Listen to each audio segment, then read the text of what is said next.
Yes, എല്ലാവർക്കും നമസ്കാരം. മറ്റൊരു ലൈവിലേക്ക് എല്ലാവർക്കും സ്വാഗതം. ഇന്ന് ഞാൻ ഒറ്റയ്ക്കല്ല, ഇടയ്ക്ക് നമ്മൾ സംഘടിപ്പിക്കാറുള്ള ചില ചർച്ചകൾ, അതിൻ്റെ ഭാഗമായിക്കൊണ്ട് വ്യത്യസ്തരായിട്ടുള്ള ആളുകളെ നമ്മളിവിടെ കൊണ്ടുവരാറുണ്ട്. എതിരഭിപ്രായമുള്ള ആളുകളെ കൊണ്ടുവരാറുണ്ട്, നമ്മളോടൊപ്പം നിൽക്കുന്ന അഭിപ്രായമുള്ള ആളുകളെയും കൊണ്ടുവരാറുണ്ട്. ആ കൂട്ടത്തിലേക്ക് ഇന്ന് ഏറ്റവും ഒടുവിൽ നമ്മളോടൊപ്പം ഇന്ന് ചേരുന്നത് സന്ദീപ് വാര്യർ എന്ന് നിങ്ങളെല്ലാവരും അറിയപ്പെടുന്ന ആൾ തന്നെയാണ്. BJPയുടെ കേരളത്തിലെ ഒരു പ്രധാനപ്പെട്ട നേതാവാണ്. ഒരു എളുപ്പമുള്ളത് എന്ന് വെച്ച് കഴിഞ്ഞാൽ, നമുക്കറിയാം നമ്മളുടെ സംഘ സുഹൃത്തുക്കളെയൊക്കെ നമ്മൾ വിളിക്കുന്ന സമയത്ത് ഒരു ജി ചേർത്ത് വിളിക്കണം.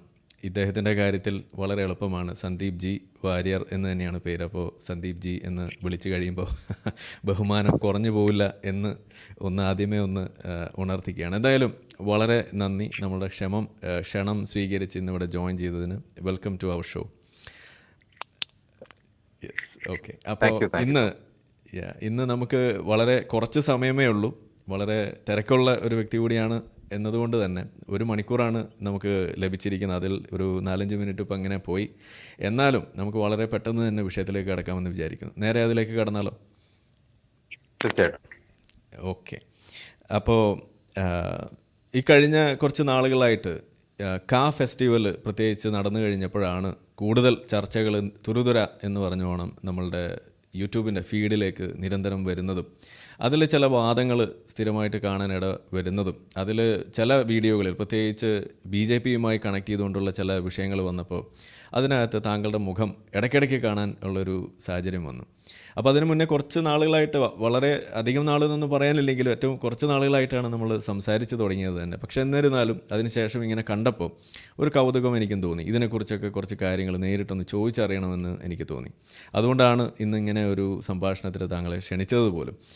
അപ്പോൾ അതിൽ ഒന്നാമത്തെ ഒരു കാര്യം, താങ്കളും ഗോവിന്ദൻ മാഷും തമ്മിൽ ഉണ്ടായ ഒരു ഒടക്ക് എന്ന് പറയാവുന്ന ഒരു വിഷയം, നമ്മളുടെ ഷൂ നക്കൽ സംബന്ധിച്ചിട്ടുള്ള ഒരു വിഷയവും ഒക്കെയായി ചേർത്തിട്ടുള്ള ഒരു കാര്യം, ദേശാഭിമാനിയുടെ ആ ഒരു കാര്യങ്ങളൊക്കെ. അപ്പോൾ ആ ഒരു വിഷയത്തിൽ എനിക്കൊരു ചോദ്യം ചോദിക്കാനുള്ളത്, സാധാരണ നമ്മളിവിടെ പറഞ്ഞ് കേൾക്കാറുള്ളൊരു കാര്യം, സവർക്കർ അത്തരത്തിലുള്ളൊരു പരിപാടി ചെയ്തു, ഈ ക്ലമൻസി പെറ്റീഷൻ എന്ന് പറയുന്ന ഒരു വിഷയം. അതിനെയാണ് നമ്മൾ ഇന്നിപ്പോൾ പല എളുപ്പത്തിന് നമ്മൾ ഷൂ നക്കുക എന്ന് പറയുന്നൊരു വിഷയത്തിലേക്ക് കൊണ്ടുവെക്കുന്നത്. അപ്പോൾ അവിടെ താങ്കൾ ചില വിശദീകരണങ്ങളൊക്കെ അതിന് കൊടുക്കുന്നു, മറ്റു ചില ഉദാഹരണങ്ങൾ കൊടുക്കുന്നതൊക്കെ ആയി കണ്ടു. അപ്പോൾ ആ ഒരു വിഷയത്തിൽ, ആ ഒരു സ്വാതന്ത്ര്യ സമര കാലഘട്ടത്തിൽ എന്താണ് ആ ഒരു വിഷയത്തിൽ താങ്കൾക്ക് പറയാനുള്ളത്? ആ വിഷയത്തെ എങ്ങനെയാണ് കാണുന്നത്? നമസ്കാരം ആരിച്ചി.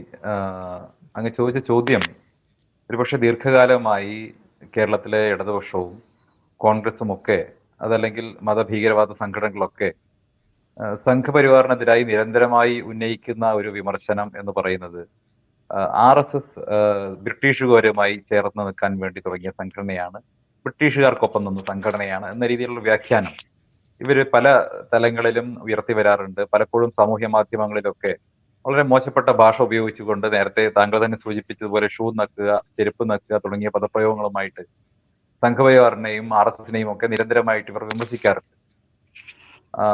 വാസ്തവത്തിൽ സവർക്കറുമായി ബന്ധപ്പെട്ടാണ് RSSനെതിരായിട്ടുള്ള ഒരു ആക്ഷേപമായിട്ട് ഇവർ ഉന്നയിക്കുന്നത്. സവർക്കറും RSSും തമ്മിൽ ബന്ധമൊന്നുമില്ല എന്നുള്ളത് സാമാന്യമായി ചരിത്രബോധമുള്ള എല്ലാവർക്കും അറിയുന്ന കാര്യമാണ്. വീര സവർക്കർ RSSുമായി ബന്ധമില്ലാത്തയാളായിരുന്നു. അദ്ദേഹത്തിൻ്റെത് മറ്റൊരു രീതിയായിരുന്നു, മറ്റൊരു ശൈലിയായിരുന്നു. ആ വീര സവർക്കർ ഉൾപ്പെടെയുള്ള ധീര ദേശാഭിമാനികളെ എക്കാലത്തും ആദരിക്കുകയും അംഗീകരിക്കുകയും ചെയ്യുന്ന ശൈലിയും ശീലവുമാണ് സംഘപരിവാർ സംഘടനകൾക്കുള്ളത്. പക്ഷെ വീര സവർക്കറെ ആക്ഷേപിച്ചു കഴിഞ്ഞാൽ ഹിന്ദുത്വ പ്രത്യയശാസ്ത്രത്തിന്, RSSും BJPയും ഒക്കെ ഉയർത്തിപ്പിടിക്കുന്ന പ്രത്യയശാസ്ത്രത്തിന് അത് പരിക്കേൽപ്പിക്കും എന്നതുകൊണ്ട് സവർക്കർക്കെതിരായി വലിയ തോതിലുള്ള ആക്രമണവും വിമർശനവും BJP വിരുദ്ധരും RSS വിരുദ്ധരും നിരന്തരമായിട്ട് അഴിച്ചുവിട്ടുകൊണ്ടിരിക്കുന്നുണ്ട്. അതിന്റെ ഒരു പശ്ചാത്തലത്തിലാണ് ഈ ചെരുപ്പ് നക്കുക എന്ന പ്രയോഗമൊക്കെ ഉണ്ടായത്. അത് സാമൂഹ്യ മാധ്യമങ്ങളിലൂടെയാണ് കൂടുതലായി പ്രചരിപ്പിക്കപ്പെട്ടത്. നമുക്കറിയാം, അത് പ്രിയദർശന്റെ കാലാപാനി സിനിമയിൽ ഗോവർദ്ധനൻ എന്ന കഥാപാത്രം നടത്തുന്ന ഒരു അദ്ദേഹത്തിന്റെ ഒരു സന്ദർഭവുമായി ബന്ധപ്പെട്ട, ഒരു സീനുമായി ബന്ധപ്പെട്ടുള്ള ഒരു കാര്യമാണത്. അത് ആ സിനിമയിൽ സവർക്കർ അല്ല, വാസ്തവത്തിൽ ഗോവർദ്ധനാണ് അത്തരം ഒരു കാര്യം ചെയ്യുന്നത്. പക്ഷെ ആ സിനിമയിലെ ആ ഭാഗം എടുത്തുകൊണ്ട് അത് സവർക്കർ ചെയ്തു എന്ന രീതിയിൽ ആക്ഷേപിക്കുന്ന രീതിയിലാണ് ഇവിടെ വലിയ രീതിയിലുള്ള ഒരു ആക്ഷേപം സംഘപരിവാറിനും RSSനും എതിരായിട്ടൊക്കെ ഇവർ ഉയർത്തിക്കൊണ്ടുവന്നിരുന്നത്. നമുക്കതിന്റെ ചരിത്ര വസ്തുക്കളിലേക്ക് മുഴുവൻ കിടക്കണമെന്ന് ഞാൻ ആഗ്രഹിക്കുന്നില്ല. പക്ഷേ സവർക്കറെ എപ്പോഴും പ്രതിക്കൂട്ടിൽ നിർത്തുക, സവർക്കറെ മോശക്കാരനായി ചിത്രീകരിക്കുക എന്നുള്ളത് വാസ്തവത്തിൽ കോൺഗ്രസിന്റെ ആവശ്യമായിരുന്നു. അതോടൊപ്പം തന്നെ ഇന്ത്യയിലെ ഇടതുപക്ഷത്തിന്റെ ആവശ്യവുമാണ്. കാരണം ഈ രാജ്യത്തെ ദേശീയ പ്രസ്ഥാനത്തിന്റെ മുഴുവൻ കുത്തകാവകാശവും തങ്ങൾക്കാണെന്ന് ധരിക്കുന്ന, അങ്ങനെ ആയിരിക്കണം ചരിത്രത്തിൽ പഠിക്കേണ്ടത് എന്ന് വിചാരിക്കുന്ന കോൺഗ്രസിന്റെ ആളുകൾ, നെഹ്റുവിന്റെ ചിന്താധാരയുള്ള ആളുകൾ, അവർക്ക് സവർക്കറെ എപ്പോഴും ഇരുട്ടിൽ അല്ലെങ്കിൽ നിഴലിൽ നിർത്തേണ്ടത് അവരുടെ ആവശ്യമാണ്. കാരണം രാജ്യത്തിന്റെ സ്വാതന്ത്ര്യ സമര ചരിത്രത്തിൽ വലിയൊരു പങ്ക് വീര സവർക്കർ വഹിച്ചിട്ടുണ്ട് എന്നുള്ള കാര്യത്തിൽ ചരിത്രബോധമുള്ള എല്ലാവർക്കും ഒരഭിപ്രായ വ്യത്യാസം ഉണ്ടാവില്ല. 1857 സിപ്പോയ് മ്യൂട്ടിനി എന്ന പേരിൽ രാജ്യത്തെ ഒന്നാം സ്വാതന്ത്ര്യ സമരത്തെ ആക്ഷേപകരമായിട്ടായിരുന്നു ബ്രിട്ടീഷുകാർ വിശേഷിപ്പിച്ചിരുന്നതെങ്കിൽ 1857 ഇന്ത്യയുടെ ഒന്നാം സ്വാതന്ത്ര്യ സമരമായിരുന്നു എന്ന പുസ്തകം എഴുതി ആ പുസ്തകം നിരോധിക്കപ്പെടുകയാണ് വാസ്തവത്തിൽ ഉണ്ടായത്. പുറത്തിറങ്ങുന്നതിന് മുമ്പ് തന്നെ ബ്രിട്ടീഷുകാർ നിരോധിച്ച പുസ്തകമാണ്.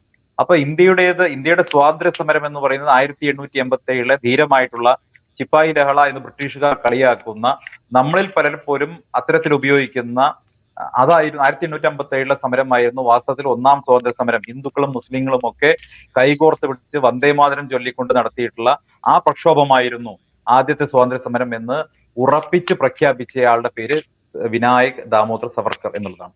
അദ്ദേഹത്തിന്റെ പുസ്തകം തന്നെ ബ്രിട്ടീഷുകാർ പുറത്തിറങ്ങുന്നതിന് മുമ്പ് ബാൻ ചെയ്ത് കളഞ്ഞു. ആ പുസ്തകമാണ് പിന്നീട് നിരവധി ധീര ദേശാഭിമാനികൾക്ക് പ്രചോദനമായി തീർന്നത്. സവർക്കറെ വീട്ടുതടങ്കിൽ കിടക്കുന്ന സവർക്കറെ ഭഗത് സിംഗും അതുപോലെ തന്നെ രാജ്ഗുരുവും ഒക്കെ ചേർന്ന് സന്ദർശിക്കുന്നുണ്ട്. സവർക്കറുടെ പുസ്തകത്തിന്റെ, നിരോധിക്കപ്പെട്ട പുസ്തകത്തിന്റെ മറ്റൊരു എഡിഷൻ രഹസ്യമായി അച്ചടിച്ച് പുറത്തിറക്കുന്നത് ഭഗത് സിംഗും രാജ്ഗുരുവും ഒക്കെ ചേർന്നിട്ടാണ്. INA-യിൽ, സുഭാഷ് ചന്ദ്രബോസിന്റെ INA-യിൽ സവർക്കറുടെ പുസ്തകം ദിവസേന 10 പേജ് വായിക്കണം എന്നുള്ളത് നിർബന്ധമായിരുന്നു. അപ്പം ധീരദേശാഭിമാനികൾക്ക് ഒട്ടേറെ പ്രചോദനം നൽകിയിട്ടുള്ള, സ്വാതന്ത്ര്യ സമരത്തിന്റെ ഏറ്റവും പ്രധാനപ്പെട്ട പ്രചോദനമായി മാറിയ വിപ്ലവകാരികളുടെ രാജകുമാരൻ എന്നറിയപ്പെട്ടിരുന്ന സവർക്കറെ, ലെനിനുമായി പോലും ബന്ധമുണ്ടായിരുന്ന സവർക്കറെ എപ്പോഴും ഒരു വില്ലന്റെ പരിവേഷം നൽകി മാറ്റി നിർത്തേണ്ടത് സ്വാതന്ത്ര്യ സമരം മുഴുവൻ തങ്ങളുടെ കേമത്തം കൊണ്ടുണ്ടായതാണ് എന്ന് ഈ രാജ്യത്തെ വരുന്ന തലമുറകൾ പഠിക്കണം എന്ന് ആഗ്രഹിക്കുന്ന കോൺഗ്രസ്സുകാരും അതുപോലെ തന്നെ ഇടതുപക്ഷക്കാരും അവരങ്ങനെ സവർക്കറെ ഇരുട്ടിൽ നിർത്താൻ ആഗ്രഹിച്ചു. അതുകൊണ്ടാണ് ഇത്തരത്തിലുള്ള പ്രചരണങ്ങൾ ഉണ്ടായത്. ഒരുപക്ഷെ ഈ പ്രചരണമൊക്കെ തുടങ്ങിയത് 10-15 വർഷം മാത്രമേ ആകുന്നുള്ളൂ. അതിനു മുൻപ് സവർക്കറെ കുറിച്ചൊക്കെ വലിയ മതിപ്പായിരുന്നു രാജ്യത്തെ എല്ലാവർക്കും ഉണ്ടായിരുന്നത്. EMS നമ്പൂതിരിപ്പാട് അടക്കം. EMS നമ്പൂതിരിപ്പാട് സവർക്കറെ വിപ്ലവകാരി എന്നാണ് വിളിച്ചിട്ടുള്ളത്. ശ്രീമതി ഇന്ദിരാഗാന്ധി സവർക്കറുടെ സ്മാരകത്തിന് സ്വന്തം പേഴ്സിൽ നിന്ന് പണം നൽകിയിട്ടുള്ള വ്യക്തിയാണ്. സവർക്കറെ രാജ്യത്തിന്റെ ധീരനായ പുത്രൻ എന്നാണ് ഇന്ദിരാഗാന്ധി വിശേഷിപ്പിച്ചിട്ടുള്ളത്. അങ്ങനെ സവർക്കറെ കുറിച്ച് ആർക്കും ഒരു അഭിപ്രായ വ്യത്യാസം ഉണ്ടായിരുന്നില്ല. സവർക്കറെ തെറ്റായ രീതിയിൽ ഗാന്ധി വധവുമായി ബന്ധപ്പെടുത്താൻ നടത്തിയ പരിശ്രമം പോലും കോടതിയിൽ പരാജയപ്പെടുകയാണ് ചെയ്തത്. സവർക്കർ എന്ന് പറയുന്നത് നിരവധി ധീരദേശാഭിമാനികൾക്ക് പ്രചോദനം നൽകിയ ഒരു ജീവിതമായിരുന്നു.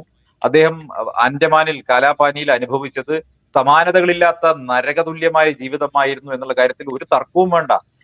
ഞാൻ കേരളത്തിലെ ഒരു ദൃശ്യമാധ്യമം തന്നെ ആൻഡമാനിൽ നടത്തിയിട്ടുള്ള അവരുടെ ഒരു യാത്രാ പരിപാടിക്കിടെ ഞാൻ കണ്ടത്, സവർക്കറുടെ സെല്ലിന് മുൻപിലായിരുന്നു കഴുമരം ഉണ്ടായിരുന്നത്. എല്ലാ ദിവസവും കഴുമരത്തിലേറുന്ന മനുഷ്യരുടെ ദീനരോധനം സവർക്കറുടെ ചെവിയിൽ പതിക്കണമെന്ന് ബ്രിട്ടീഷുകാർക്ക് നിർബന്ധമുണ്ടായിരുന്നു. ഇവര് പറയുന്ന പോലെ ബ്രിട്ടീഷുകാർക്ക് മാപ്പെഴുതിയിട്ടൊന്നുമല്ല അദ്ദേഹം പുറത്തു വരുന്നത്. അക്കാലത്ത് നെഹ്റു ഉൾപ്പെടെ എല്ലാവരും എഴുതിയിട്ടുള്ള ക്ലെമൻസി പെറ്റീഷൻ, സ്വാതന്ത്ര്യ സമരവുമായി ബന്ധപ്പെട്ട് ജയിലിൽ പോയ ആളുകൾ മുഴുവൻ ഇത്തരത്തിലുള്ള പെറ്റീഷനിൽ കൊടുത്തിട്ടുണ്ട്, പുറത്തിറങ്ങാൻ വേണ്ടി പെറ്റീഷനിൽ കൊടുത്തിട്ടുണ്ട്. ആ പെറ്റീഷൻ സവർക്കർ മാത്രം എന്തോ ഒരു മഹാപരാധം ചെയ്തു എന്ന രീതിയിൽ സവർക്കറുടെ തലയിൽ കെട്ടിവെക്കുകയാണ്. സവർക്കർ തന്നെ വാസ്തവത്തിൽ എത്രയോ കാലം മുമ്പ് അക്നോളജ് ചെയ്തതായിരുന്നു ഇത്തരം ഒരു ക്ലെമൻസി പെറ്റീഷന്റെ കാര്യം.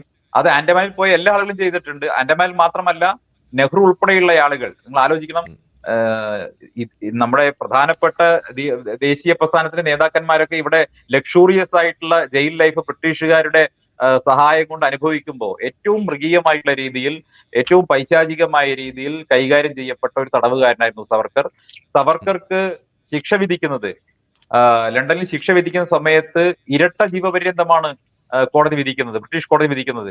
ആ സമയത്ത് ജഡ്ജി ചോദിക്കുന്നുണ്ട് സവർക്കറോട്, താങ്കൾക്ക് എന്തെങ്കിലും പറയാനുണ്ടോ എന്ന് ചോദിക്കുമ്പോൾ സവർക്കർ പറയുന്നത്, ഹിന്ദുക്കളുടെ പുനർജന്മ സിദ്ധാന്തം അംഗീകരിച്ചതിന് നന്ദിയുണ്ട് എന്നാണ് സവർക്കർ പറയുന്നത്. പിന്നീട് സവർക്കർ കപ്പലിൽ നിന്ന് ചാടി രക്ഷപ്പെടാൻ ശ്രമിച്ചതൊക്കെ നമ്മുടെ സ്വാതന്ത്ര്യ സമര ചരിത്രത്തിന്റെ ഏറ്റവും പുളകം കൊള്ളിക്കുന്ന ഏറ്റവും പ്രധാനപ്പെട്ട ഏടുകളാണ്. ആ ഏടുകളെയൊക്കെ എങ്ങനെയാണ് ഒരു ചരിത്ര വിദ്യാർത്ഥിക്ക്, ഒരു രാജ്യസ്നേഹിക്ക് എങ്ങനെയാണ് വിസ്മരിക്കാൻ സാധിക്കുന്നത് എന്നുള്ളതാണ് പ്രാഥമികമായ കാര്യം. ഓക്കെ. അപ്പോൾ ഞാൻ ഈ പറഞ്ഞ കാര്യങ്ങൾ, രണ്ട് കാര്യമാണ് എനിക്കവിടെ പറയാനുള്ളത്. ഒന്ന്, ഇപ്പോൾ ഇത്രയും കാര്യം ഇതിനോടകം പറഞ്ഞ സമയത്തിനുള്ളിൽ തന്നെ വളരെ വലിയ, എനിക്ക് അല്ലെങ്കിൽ തന്നെ കിട്ടുന്ന സംഖ്യച്ചാപ്പ് ഇവിടെ സ്ഥാപിക്കപ്പെട്ട് കഴിഞ്ഞു എന്നുള്ളതാണ് ഒന്നാമത്തെ കാര്യം. അപ്പോൾ എനിക്കതിൽ ഇനി ഡാമേജ് കൺട്രോൾ ചെയ്തല്ലേ പറ്റുള്ളൂ. അതുകൊണ്ട് ഞാനൊരു ചോദ്യം ചോദിക്കുകയാണ്. ഞാനത് സമ്മതിക്കുന്നു. ഇപ്പോൾ നമ്മൾ ഈ ക്ലെമൻസി പെറ്റീഷൻ്റെ കാര്യം പറയുന്ന സമയത്ത് അവിടെ നെഹ്റു കൊടുത്ത ക്ലെമൻസി പെറ്റീഷൻ ആയാലും, അതുപോലെ SA ഡാംഗെ എന്ന് പറഞ്ഞ ആൾ, അതുപോലെ മറ്റ് കമ്മ്യൂണിസ്റ്റുകാരായിട്ടുള്ള ആളുകൾ, ഇവരെല്ലാം ഈ സെയിം കാര്യങ്ങൾ ചെയ്തു എന്നുള്ള കഥ, സത്യത്തിൽ ഇത് ആരും അറിയാതെ പോകുമായിരുന്നൊരു കാര്യം, അത് ഇന്ന് വെളിച്ചത്തേക്ക് കൊണ്ടുവരുന്നതിന് വേണ്ടി വഴി വെച്ചത് ഇതുപോലെ ഒരു സവർക്കറെ പോലെ ഒരാളെ തെരഞ്ഞു പിടിച്ച് ഇത്തരത്തിൽ ഈ സ്വാതന്ത്ര്യ സമരത്തിൽ പങ്കെടുത്തിട്ടേ ഇല്ല എന്ന് വരുത്തി തീർക്കാൻ വേണ്ടിയിട്ടുള്ള ശ്രമത്തിൻ്റെ ഭാഗമായി ചെയ്തത് വഴിയാണ് ഇന്ന് ആ കഥ നാട്ടുകാരെ അറിയാൻ തുടങ്ങിയത്. അപ്പോൾ ഇന്ന് നമ്മൾ സമ്മതിക്കുന്നു, പല രീതിയിൽ സ്വാതന്ത്ര്യ സമരത്തിൽ ഏർപ്പെട്ടിട്ടുണ്ട്, അതിന് വേണ്ടിയിട്ടുള്ള കാര്യങ്ങൾ ചെയ്തിട്ടുണ്ട്. അപ്പോൾ ഞാനവിടെ വരുന്നൊരു ചോദ്യം എന്ന് പറയുന്നത്, ഇപ്പോൾ നമ്മൾ ലെനിനുമായിട്ട് പോലും കണക്റ്റഡ് ആയിരുന്നു എന്നുള്ള രീതിയിൽ കാര്യങ്ങൾ പറഞ്ഞു വെക്കുന്നു.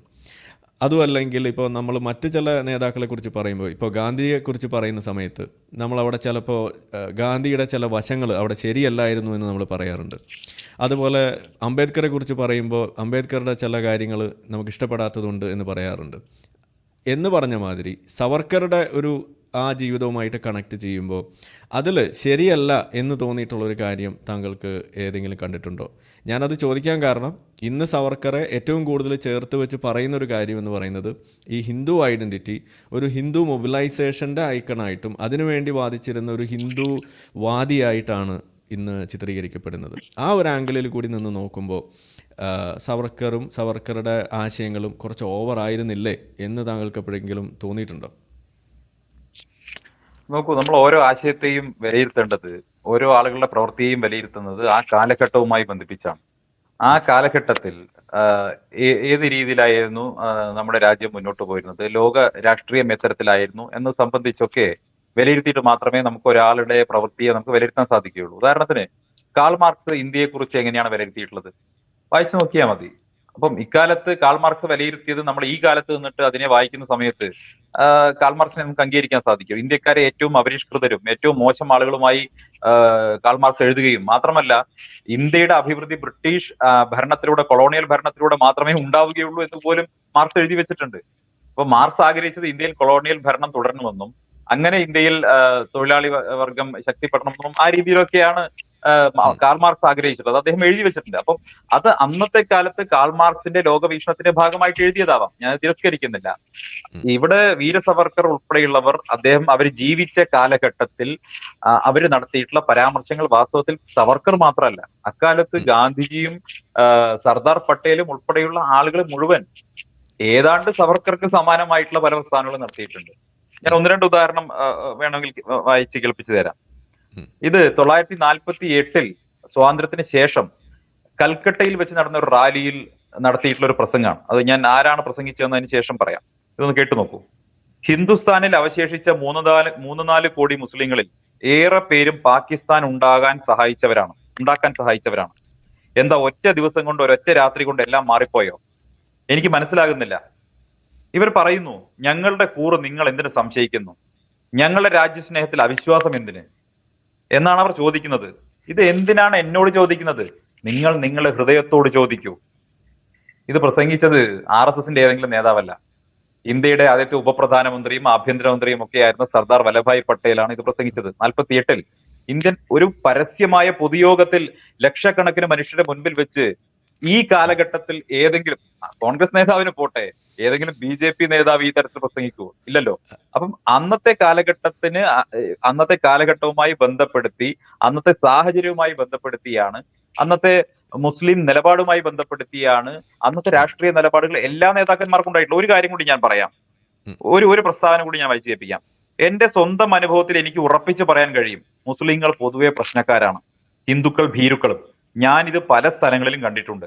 ട്രെയിനുകളിലും പൊതുസ്ഥലങ്ങളിലും ബഹളം നടക്കുന്നിടങ്ങളിലെല്ലാം ഞാനിത് ശ്രദ്ധിച്ചിട്ടുണ്ട്. ഇത് പറഞ്ഞത് മഹാത്മാഗാന്ധിയാണ്. മഹാത്മാഗാന്ധിയുടെ വർക്ക്സുമായി ബന്ധപ്പെട്ട് അവർ ഒഫീഷ്യൽ വെബ്സൈറ്റിൽ തന്നെ പോയി കഴിഞ്ഞാൽ നിങ്ങൾക്ക് ഇത് കാണാൻ സാധിക്കും. അവരുടെ പുസ്തകം ഗാന്ധിജിയുടെ തന്നെ പ്രസിദ്ധീകരണത്തിൽ ഇതുണ്ട്. അപ്പൊ ഇത് ഗാന്ധിജിയുടെ ഈ അഭിപ്രായമാണ്. ഈ അഭിപ്രായം ഇന്ന് ഗാന്ധിജിയാണ് ഇത് പറഞ്ഞത് എന്ന് പറയാതെ നമ്മൾ പറഞ്ഞെങ്കിൽ ഇനി 153A എടുക്കേണ്ട കേസല്ലേ? ആലോചിച്ച് നോക്കൂ. അതെ, അപ്പൊ അതിപ്പോ ഇത് അംബേദ്കർ ഗാന്ധിജി ആണെങ്കിലും പറഞ്ഞത് കൊണ്ടാണല്ലോ. അതെ അതാണ് ഇത് ഗാന്ധിജിയുടെ വാക്കുകളാണ്. ഈ മറ്റൊരു കാര്യം കൂടി ഞാൻ പറയാം. ഇന്ത്യയിലെ മുസ്ലിങ്ങൾ ഹിന്ദുക്കളെ കാഫിറായാണ് കാണുന്നത്. അതുകൊണ്ട് തന്നെ ഹിന്ദുക്കൾ ബഹുമാനം അർഹിക്കാത്തവരും തുല്യത അർഹിക്കാത്തവരുമാണെന്ന് മുസ്ലിങ്ങൾ കരുതുന്നു. അതുകൊണ്ടാണ് കാഫിർ ഭരിക്കുന്ന രാജ്യത്തെ അവർ ദാറുൽ ഹർബായി കാണുന്നത്. ഹിന്ദു നേതൃത്വം കൊടുക്കുന്ന സർക്കാരിനെ അവർ അനുസരിക്കില്ല എന്നതിന് വേറെ തെളിവുകളൊന്നും ആവശ്യമില്ല. ഇത് പറഞ്ഞത് ഏതെങ്കിലും BJP നേതാവോ RSS നേതാവോ ഒന്നുമല്ല. ഇത് പറഞ്ഞത് BR അംബേദ്കർ ആണ്. ഇത് BR അംബേദ്കർ നടത്തിയിട്ടുള്ള നിരവധി പരാമർശങ്ങളിൽ ഒന്ന് മാത്രമാണ്. ഒരുപാടുണ്ട്. അപ്പൊ ഞാൻ പറയുന്നത് ഇപ്പം സംഘപരിവാറിനെയോ അല്ലെങ്കിൽ RSSന്റെ ദ്വിതീയ സർസംഘചാലകായിരുന്ന ഗുരുജി ഗോൾവൽക്കറോ അതല്ലെങ്കിൽ സംഘപരിവാറുമായി ഒരു ബന്ധവുമില്ലാത്ത വീര സവർക്കറോ ഉൾപ്പെടെയുള്ളവർ അക്കാലത്തെ സാഹചര്യങ്ങൾക്കനുസരിച്ച് നടത്തിയ പല പരാമർശങ്ങളും എടുത്ത് ഇത് RSSകാരും BJPക്കാരും വർഗീയവാദികളാണ്, മുസ്ലിങ്ങൾക്കെതിരാണ് എന്ന് വ്യാഖ്യാനിക്കുന്നതിൽ അർത്ഥമൊന്നുമില്ല. നമ്മുടെ രാജ്യം ലക്ഷക്കണക്കിന് മനുഷ്യരെ കൂട്ടക്കുരുതിക്കിടയാക്കിയിട്ടുള്ള വലിയൊരു വിഭജനം നേരിട്ട രാജ്യമാണ്.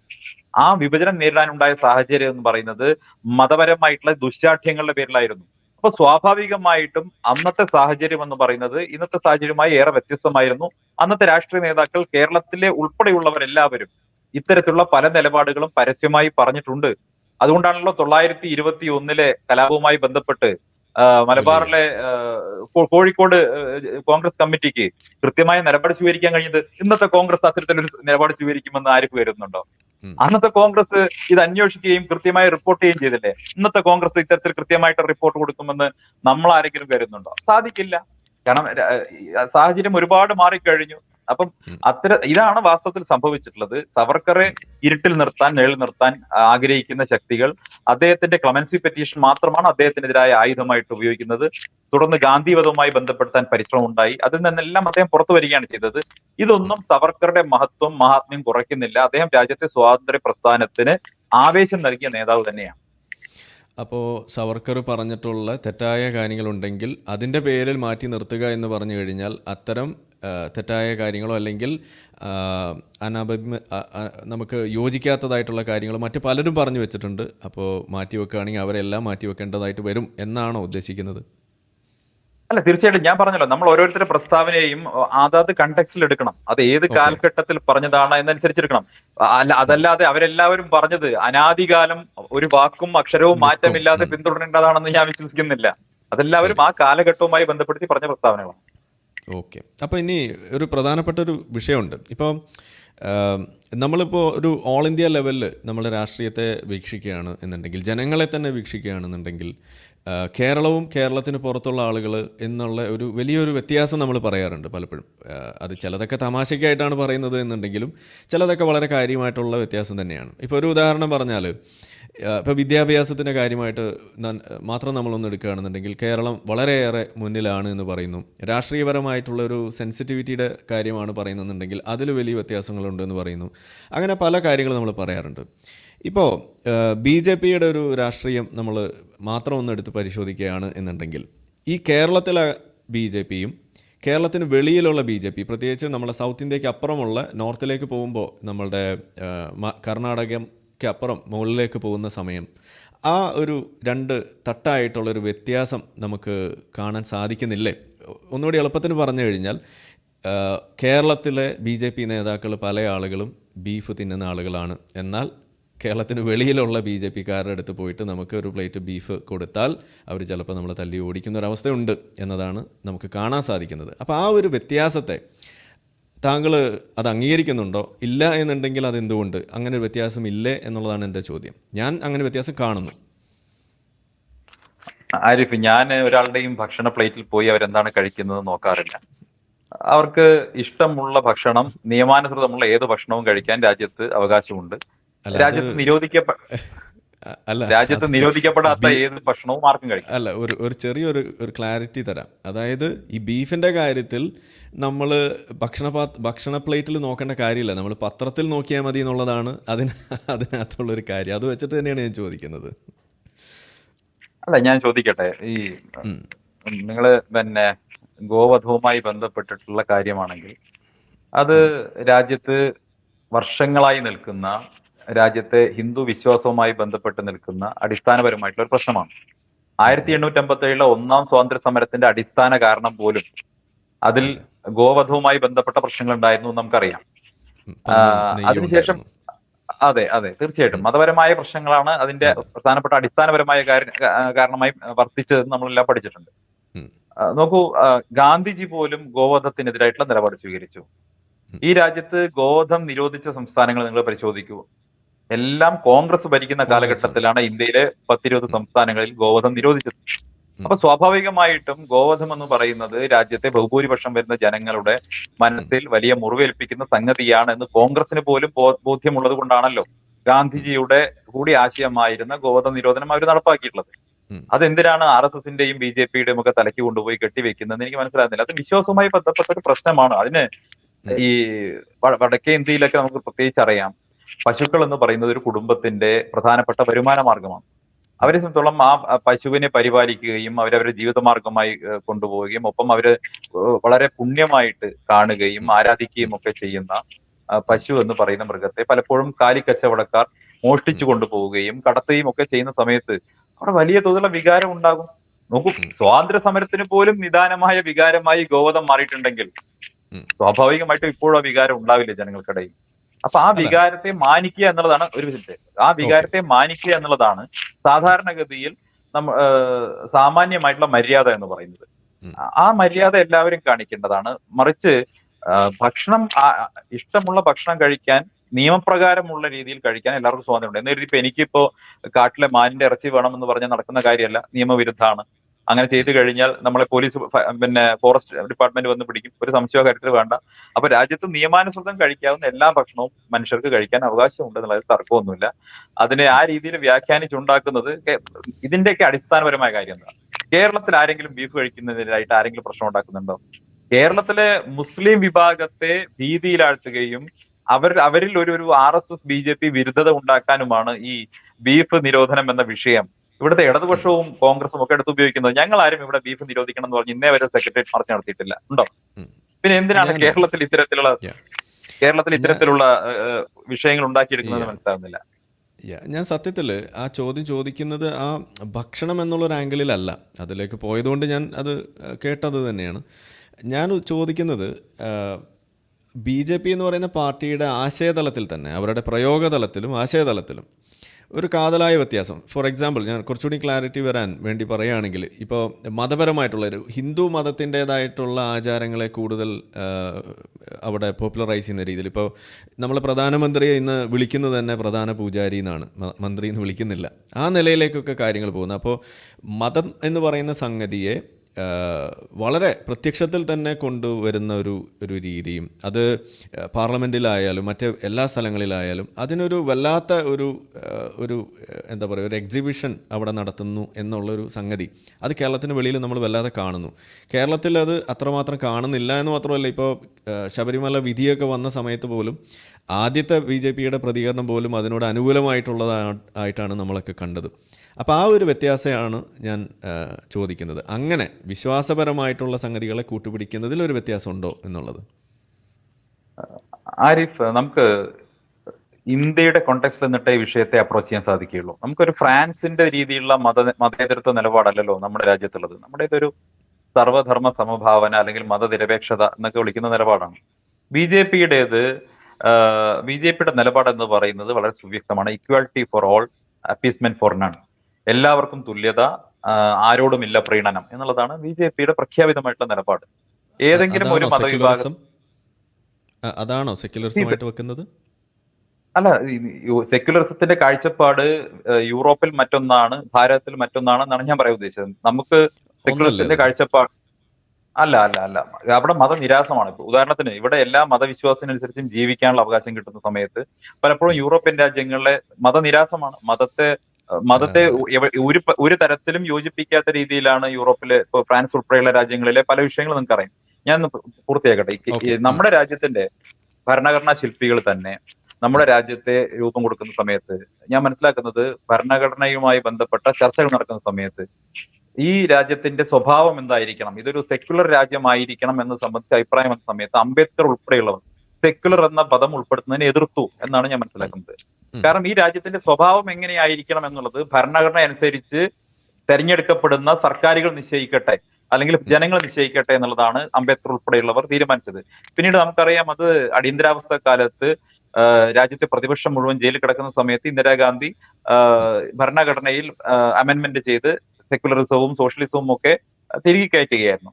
ഞാൻ പറഞ്ഞു വരുന്നത്, നമ്മുടെ രാജ്യത്തിന്റെ മതനിരപേക്ഷ സ്വഭാവം എന്ന് പറയുന്നത് നമ്മളെ ആരെയും പഠിപ്പിച്ചിട്ടുള്ളതല്ല. അത് ഈ രാജ്യത്തിന്റെ ആന്തരികമായിട്ടുള്ള ഇവിടുത്തെ തീർച്ചയായിട്ടും അതിന് സനാതന ധർമ്മത്തിന്റെ വളരെ വിശാലമായിട്ടുള്ള ഒരു കാഴ്ചപ്പാടിന്റെ ഭാഗമായിട്ട് തന്നെയാണ് ഇവിടെ വന്നിട്ടുള്ള ആളുകളെ ഉൾക്കൊള്ളാനും അവർക്ക് വേണ്ട സൗകര്യങ്ങൾ കൊടുക്കാനും ഒക്കെയുള്ള ഒരു വിശാല മനസ്കത ഇവിടെയുള്ള ബഹുഭൂരിപക്ഷം വരുന്ന വിഭാഗം കാണിക്കുകയും അത് തന്നെ നമ്മൾ മുന്നോട്ട് കൊണ്ടുപോവുകയും സാഹോദര്യത്തിൽ ഊന്നിയിട്ടുള്ള ഒരു ജീവിത പദ്ധതി നമ്മുടെ രാജ്യത്ത് നിലനിൽക്കുകയും ചെയ്യുന്നു. അതാണ് നമ്മുടെ രാജ്യത്തിന്റെ പ്രത്യേകത എന്ന് പറയുന്നത്. പിന്നെ BJP-യുടെ കാര്യം നിങ്ങൾ ചോദിച്ചു, ഓരോ സംസ്ഥാനത്തും വേറെ രീതിയിലല്ലേ. എല്ലാ രാഷ്ട്രീയ പാർട്ടിയും ഓരോ സംസ്ഥാനങ്ങളിലെയും സാഹചര്യങ്ങൾക്കനുസരിച്ച് തന്നെയാണ് നിലപാടുകൾ സ്വീകരിക്കുന്നത്. ഇപ്പോൾ കേരളത്തിൽ കോൺഗ്രസും CPM വ്യത്യസ്തമായി മത്സരിക്കുകയും തൊട്ടപ്പുറത്ത് തമിഴ്നാട്ടിലും കർണാടകയിലും ഒരുമിച്ച് മത്സരിക്കുകയും ചെയ്യുന്നത് എന്തുകൊണ്ടാണ്? അപ്പൊ അത് അതാത് സംസ്ഥാനത്തെ രാഷ്ട്രീയ സാഹചര്യത്തിനനുസരിച്ച് പല നിലപാടുകൾ സ്വീകരിക്കുന്നുണ്ടാവാം. പക്ഷെ BJP രാഷ്ട്രീയ പാർട്ടി എന്ന നിലയ്ക്ക് കന്യാകുമാരി മുതൽ കാശ്മീർ വരെ ഒരൊറ്റ നിലപാടാണ്. ആർട്ടിക്കിൾ 370 റദ്ദ് ചെയ്യണം എന്നുള്ള കാര്യത്തിൽ കേരളത്തിലെ BJP-കാരനും കശ്മീരിലെ BJP-കാരനും മിസോറാമിലെ BJP-കാരനും ഒരു നിലപാടേ ഉള്ളൂ.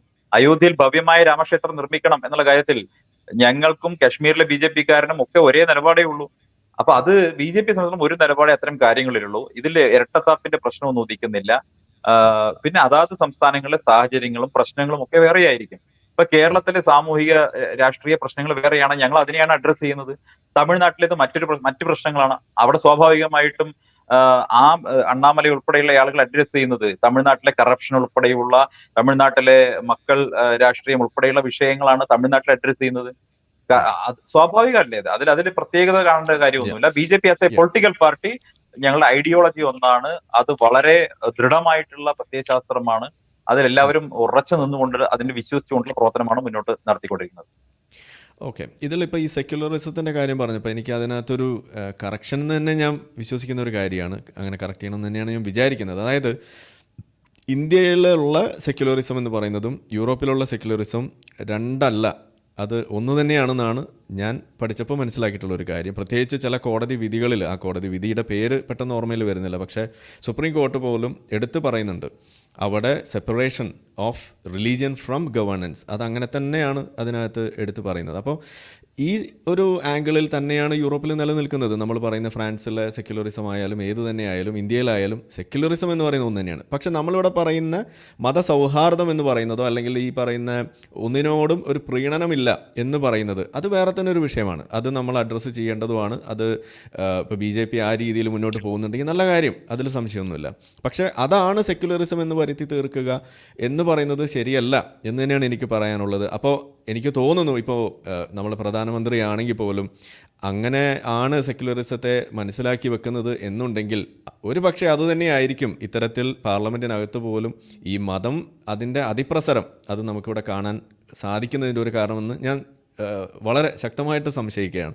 രണ്ടാമത്തെ ഒരു കാര്യം അതിൽ എനിക്കൊരു ക്ലാരിഫിക്കേഷനായിട്ടുള്ളത്, ഞാൻ പറഞ്ഞു, അതായത് ഓരോ സംസ്ഥാനങ്ങളിലെയും വ്യത്യാസങ്ങൾക്ക് അടിസ്ഥാനപ്പെടുത്തിയിട്ട് തന്നെയാണ് അതിൽ കാര്യങ്ങൾ നിലനിൽക്കുന്നത്. അതിൽ യാതൊരു സംശയവുമില്ല. അത് ചോദിക്കേണ്ട ഒരു ചോദ്യമായിട്ട് പോലും ഞാൻ കാണുന്നില്ല. പക്ഷേ ഞാൻ അവിടെ ഉദ്ദേശിക്കുന്നത് പ്രധാനമായിട്ടും ഒന്നുകൂടി ഒരു വ്യക്തത വരുത്താൻ വേണ്ടിയിട്ട്, അതായത് ഇപ്പോൾ നമ്മൾ കേരളത്തിൽ ജീവിക്കുന്ന ആളുകൾ, നമ്മളുടെ ഒരു രാഷ്ട്രീയ പശ്ചാത്തലവും നമ്മൾ കൈവരിച്ചിട്ടുള്ള ചില മറ്റ് തരത്തിലുള്ള എക്സ്പോഷറിൻ്റെ ഭാഗമായിട്ടുള്ള ചിന്ത വലിയ തോതിൽ മാറി ഒക്കെയുള്ള ആ ഒരു കാര്യങ്ങൾ ഉള്ളതുകൊണ്ട് നമ്മൾ കുറേയും കൂടി ജനാധിപത്യ മൂല്യത്തിന് പ്രാതിനിധ്യം കൂടുതൽ കൊടുക്കുന്ന ഒരു ആളുകളാണ് എന്ന് നമ്മൾ പറയാറുണ്ട്. മതേതരം അല്ലെങ്കിൽ മതേതരത്വം എന്ന് പറയുന്നത്, ട്രൂ സെക്യുലറിസം എന്ന് പറയുന്നത്, separation of religion from the state എന്ന് പറയുന്നതിന് വലിയ തോതിൽ ഇമ്പോർട്ടൻസ് കൊടുക്കുന്ന ഒരു കൂട്ടം ആളുകളാണ് മലയാളികൾ എന്നുള്ള നിലയ്ക്ക്. അപ്പോൾ അങ്ങനെ വരുമ്പോൾ നമ്മൾ ഇന്നിപ്പോൾ ഇവിടെ ഒരു ഗവൺമെൻറ്റിൻ്റെ ഒരു BJPയുടെ മൊത്തത്തിലുള്ള ആക്ടിവിറ്റീസ് നമ്മൾ കാണുമ്പോൾ നമുക്ക് ബലമായിട്ട്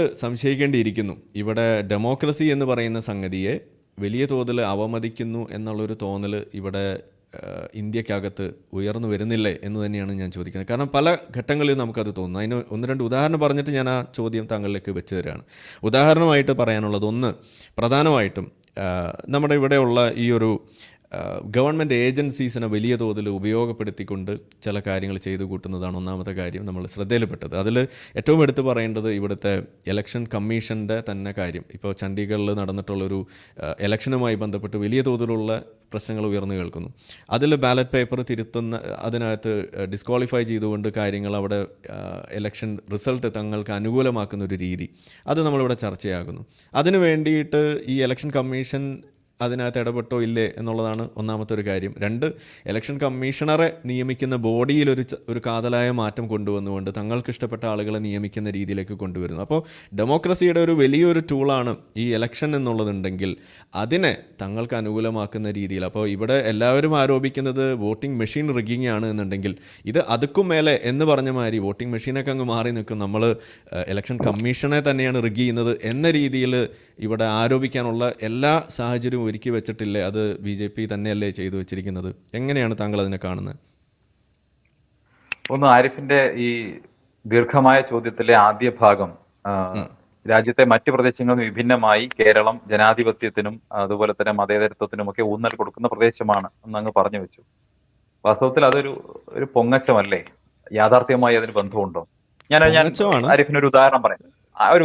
ആരിഫ്, നമ്മള് ജനാധിപത്യത്തിന് ഊന്നൽ കൊടുത്തിരുന്നെങ്കിൽ നമ്മൾക്ക് ഭരണഘടനയോട് അത്രമേൽ വിധേയത്വവും സ്നേഹവും ഉണ്ടായിരുന്നെങ്കിൽ 1977 തെരഞ്ഞെടുപ്പ് ഫലം എന്താകുമായിരുന്നു?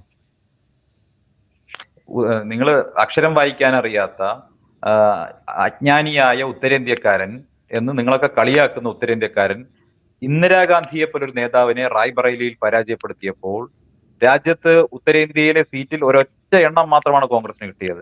കോൺഗ്രസിനെ മുച്ചൂടും മുടിപ്പിക്കുന്ന രീതിയിൽ ഉത്തരേന്ത്യക്കാരൻ വോട്ട് ചെയ്ത സമയത്ത്, അടിയന്തരാവസ്ഥക്കെതിരായി വോട്ട് ചെയ്ത സമയത്ത് കേരളത്തിലെ മാത്രം റിസൾട്ട് എന്തായിരുന്നു? കേരളം കോൺഗ്രസിന് വോട്ട് ചെയ്തു, കേരളം ഇന്ദിരാഗാന്ധിക്ക് വോട്ട് ചെയ്തു. ഏത് ഇന്ദിരാഗാന്ധിക്ക്? ഭരണഘടനയിലെ വകുപ്പുകൾ ഉപയോഗിച്ചുകൊണ്ട് ഭരണഘടനയെ തന്നെ അപ്രസക്തമാക്കി രാജ്യത്തെ പ്രതിപക്ഷത്തെ മുഴുവൻ ജയിലടച്ച് തെരഞ്ഞെടുപ്പ് പോലും ഇല്ലാതാക്കി. ഇപ്പൊ തെരഞ്ഞെടുപ്പ് കമ്മീഷൻ ഉണ്ടല്ലോ, ആ തെരഞ്ഞെടുപ്പ് കമ്മീഷനെ ഇല്ലാതാക്കി, തെരഞ്ഞെടുപ്പേ ഇല്ലാതാക്കി, കോടതികൾ ഇല്ലാതാക്കി. ഇപ്പൊ എനിക്കും ആരിഫിനും തമ്മിൽ തർക്കിക്കണമെങ്കിൽ ഇപ്പൊ ഗോവിന്ദ മാഷ് എനിക്കെതിരെ കേസിന് വക്കീൽ നോട്ടീസ് അയച്ചിട്ടുണ്ട്, ദേശീയമായി വക്കീൽ നോട്ടീസ് അയച്ചു. അടിയന്തരാവസ്ഥ കാലത്താണെങ്കിൽ ഗോവിന്ദ മാഷ് എന്ത് ചെയ്യും? വക്കീൽ നോട്ടീസ് അയക്കാൻ കോടതി വേണ്ടേ? കേസ് കൊടുക്കാൻ കോടതി പോലും ഇല്ലാതായിരുന്നു. അത്തരത്തിൽ രാജ്യത്തെ ഭരണഘടന ഇല്ലാതാക്കി, ഭരണഘടനയെ അപ്രസക്തമാക്കി, രാജ്യത്തെ പ്രതിപക്ഷത്തെ മുഴുവൻ ജയിലിലടച്ച്, രാജ്യത്തെ മാധ്യമ സ്ഥാപനങ്ങളെ മുഴുവൻ വരിഞ്ഞു മുറുക്കി, എല്ലാ ദിവസവും പത്രങ്ങൾ സെൻസർ ചെയ്ത് മാത്രം പുറത്തിറക്കി, അങ്ങനെ രാജ്യത്തെ മുഴുവൻ ജയിലിലടച്ച ഏകാധിപതിയായിരുന്ന ഇന്ദിരാഗാന്ധിക്ക് വോട്ട് ചെയ്തവരാണ് നമ്മൾ മലയാളികൾ എന്നുള്ളത് മനസ്സിലാക്കണം. എന്നിട്ട് വേണം ഈ പൊങ്ങച്ചം പറയാൻ. അല്ല, പിന്നെ ഒരു കാര്യം കൂടി ഞാൻ പൊതുവെ പറഞ്ഞ മലയാളികള് മതേതരത്വത്തിന്റെ കാര്യം ഞാൻ ചോദിക്കട്ടെ. ഈ മതേതരത്വം എന്ന് പറയുന്നത് കേരളത്തിൽ എന്താണ്? ഹിന്ദു ബാഷിംഗ് ആണ്. അതിലപ്പുറം എന്താ ഉള്ളത്? മറ്റ് ഇപ്പോ പൊന്നാനിയിലെയും മലപ്പുറത്തെയും സ്ഥാനാർത്ഥി നിർണയത്തിന്റെ സമയത്ത് എവിടെ പോകുന്നു മതേതരത്വം? എറണാകുളത്ത് സ്ഥാനാർത്ഥി നിർണയത്തിന്റെ സമയത്ത് എവിടെ പോകുന്നു മതേതരത്വം? മതേതരത്വം ആ സമയത്ത് മാത്രം തീർത്ഥാടനത്തിന് പോവുകയാണോ? അല്ലല്ലോ. അപ്പം മതേതരത്വം എന്ന് പറയുന്നത് അവനവന്റെ തരത്തിന് മതത്തെ ഉപയോഗിക്കുന്ന പരിപാടിയാണ് കേരളത്തിൽ നടക്കുന്നത്. ഒരു തരത്തിലുള്ള മതേതര സ്വഭാവവും കേരളത്തിലെ രാഷ്ട്രീയത്തിനില്ല. മതത്തെ ഇപ്പൊ നിങ്ങൾ BJPക്കെതിരെ ആക്ഷേപമായി ഉന്നയിക്കുന്ന പരിപാടി ഉണ്ടല്ലോ, ഈ ആക്ഷേപം വാസ്തവത്തിൽ കേരളത്തിലെ ശക്തമായിട്ടുള്ള ന്യൂനപക്ഷ മതവിഭാഗങ്ങളെ വോട്ട് സ്വന്തമാക്കാൻ വേണ്ടി കേരളത്തിൽ വർഗീയവുമായി ജനങ്ങളെ വിഘടിപ്പിക്കുന്നത് ഈ മതേതരത്വം പ്രസംഗിക്കുന്ന ആളുകൾ തന്നെയാണ്. ഒരു സംശയവും ആ കാര്യത്തിൽ വേണ്ട. അതുകൊണ്ട് ആരിഫിന്റെ ചോദ്യത്തിലെ ഒന്നാം ഭാഗത്തോട് ഞാൻ വിയോജിക്കുകയാണ്. രണ്ടാം ഭാഗം അങ്ങ് പറഞ്ഞത് ഇലക്ഷൻ കമ്മീഷൻ ഒരു ചെറിയ കാര്യം അതിനോട് ഞാനൊന്ന് ആഡ് ചെയ്യാന്ന് വിചാരിക്കുക. അത് ചോദ്യമായിട്ടല്ല, ആ പറഞ്ഞതിനോട് ഞാൻ ഞാനും യോജിക്കേണ്ടി വരും. കാരണം നമ്മളും അത് തന്നെയാണ് ഇവിടെ ഉയർത്തി കാണിക്കുന്നത്. അതായത് ഒരു ജനം എന്നുള്ള രീതിയിൽ നമുക്ക് ഇപ്പോൾ ജനങ്ങൾക്ക് തെറ്റ് പറ്റാം, കാരണം അവർ കളക്റ്റീവാണ്. പക്ഷേ ഇപ്പോൾ നമ്മൾ കണ്ടുകൊണ്ടിരിക്കുന്ന രാഷ്ട്രീയത്തെ നമ്മൾ വീക്ഷിക്കുമ്പോൾ അതിനകത്ത് BJPയെ മാത്രം തെരഞ്ഞെടുത്ത് കുറ്റപ്പെടുത്താനുള്ള ഒരു ധാർമ്മിക അവകാശം ഇന്ന് നിലവിലുള്ള മതനിരപേക്ഷ പാർട്ടികളെന്ന് സ്വയം വിളിക്കുന്ന ആളുകൾക്കില്ല എന്ന് തന്നെ നമ്മളിവിടെ പറയുന്ന ഒരു സ്ഥിതി ഇവിടെ ഉണ്ട്. അങ്ങനെയാണ് നമ്മൾ പറഞ്ഞുകൊണ്ടിരിക്കുന്നത്. അതിൻ്റെ കാരണം ഇവിടെ സൂചിപ്പിച്ചത് തന്നെയാണ് നടക്കുന്നത്. ഈ ഒരു പ്രത്യേക മതത്തെ മാത്രം കൂട്ടുപിടിക്കുന്നു, മറ്റൊരു മതത്തെ മാത്രം ബാഷ് ചെയ്യുന്നു. ഹിന്ദു ബാഷിംഗ് എന്ന് തന്നെയാണ് അതിന് പറ്റിയ വാക്ക്. അത് ഞാൻ അവിടെ സമ്മതിച്ച് തരും. അതൊരു ഇരട്ടത്താപ്പാണ്, അത് പറ്റില്ല. നിങ്ങൾ ഹിന്ദുവിനെ ബാഷ് ചെയ്യുന്നുണ്ട്, ഹിന്ദു മതത്തെ ബാഷ് ചെയ്യുന്നുണ്ട് എങ്കിൽ അത് മറ്റു മതങ്ങൾക്കും സമാനമായത് കൊടുക്കണമെന്ന് തന്നെയാണ് ഇത് കേൾക്കുന്ന ഏതെങ്കിലും നല്ല സഖാക്കൾ ഇത് കേൾക്കുന്നുണ്ടെങ്കിൽ എനിക്ക് നിങ്ങൾക്ക് തരാനുള്ള മെസ്സേജ് എനിക്കും അത് തന്നെയാണ് എന്നാണ് പറയാനുള്ളത്. ബാക്കി പറഞ്ഞോളൂ. നോക്കൂ, ഈ അബ്ദുൾ നാസർ മദനി ജയിൽ മോചിതനായി വരുന്ന സമയത്ത് ശംഖുമുഖം കടപ്പുറത്ത് കാത്തു നിന്നിരുന്ന രണ്ടു കൂട്ടരും ഉണ്ടല്ലോ. ഈ രണ്ടു കൂട്ടരും എങ്ങനെയാണ് മതേതരവാദികളായി മാറുന്നത് എനിക്ക് മനസ്സിലാവുന്നില്ല. അബ്ദുൾ നാസർ മദനിയെ പോലെ ഒരു കോൺട്രവേഴ്സ്യൽ ഫിഗർ, അദ്ദേഹം എന്തിന്റെ പേരിലായാലും കേരളത്തിലേക്ക് വരുന്ന സമയത്ത് സ്വീകരിക്കാൻ വേണ്ടി മണിക്കൂറുകൾ കാത്തു നിൽക്കുകയാണ് ശംഖുമുഖം കടപ്പുറത്ത്. നമ്മളെ കാഴ്ച കണ്ടതല്ലേ. പൊന്നാനിയിലെ ഉപതെരഞ്ഞെടുപ്പിന്റെ പ്രചരണ സമയത്ത് അബ്ദുൾ നാസർ മദനി നടത്തിയ പ്രചരണം, ആകാശം ഇടിഞ്ഞു വീണാലും ഇടിഞ്ഞു വീണോട്ടെ എന്ന് കരുതി അതിന് മുകളിലൂടെ നടക്കുന്നവരാണ് പിണറായി വിജയൻ എന്ന് പ്രസംഗിച്ചപ്പോ ഇങ്ങനെ കോൾമയിര് കൊണ്ട് ആ സ്റ്റേജിലിരുന്ന പിണറായി വിജയന്റെ മുഖം നമുക്ക് ഓർമ്മയില്ലേ? അപ്പൊ ഈ മദനിയെ കൂട്ടുപിടിക്കുക, പോപ്പുലർ ഫ്രണ്ടിനെ കൂട്ടുപിടിക്കുക, ഇതൊക്കെ രണ്ട് മുന്നണികളും ചെയ്തിട്ടുണ്ട്. ഈ രണ്ട് മുന്നണികൾക്കും എങ്ങനെയാണ് മതേതരത്വത്തെ കുറിച്ച് പറയും? ഇവർക്ക് എന്താ അർഹതയാണുള്ളത്? അപ്പൊ അത് ഒരു വശത്തിരിക്കട്ടെ. രണ്ടാമത്തെ കാര്യം, താങ്കൾ ചോദിച്ച കാര്യം ഇലക്ഷൻ കമ്മീഷനുമായി ബന്ധപ്പെട്ടാണ്. നോക്കി, ഇവരുടെ ആക്ഷേപത്തിന് ഒരു അർത്ഥവും ഇല്ല. ഇപ്പോൾ വാസ്തവത്തിൽ അവർ ആദ്യം പരാതി ഉന്നയിച്ചിരുന്നത് വോട്ടിംഗ് മെഷീൻ സംബന്ധിച്ചായിരുന്നു. പല സംസ്ഥാനങ്ങളിലെയും തെരഞ്ഞെടുപ്പിൽ പലതരത്തിലുള്ള റിസൾട്ടുകളാണ് വരുന്നത്. ചില സംസ്ഥാനങ്ങളിൽ അവർക്ക് ഫേവറബിൾ ആയിട്ട് ഇലക്ഷൻ റിസൾട്ട് വരുന്ന സമയത്ത് അവരാരും ഈ റിഗിങ്ങിനെ കുറിച്ച് പരാതിപ്പെടുന്നില്ല, ഇലക്ഷൻ കമ്മീഷനെ കുറിച്ച് പരാതിപ്പെടുന്നില്ല. അവർക്കെതിരായിട്ടൊരു ഇലക്ഷൻ വരുന്ന സമയത്ത് അവർ ഈ വോട്ടിംഗ് മെഷീനെ കുറ്റം പറയുകയാണ്.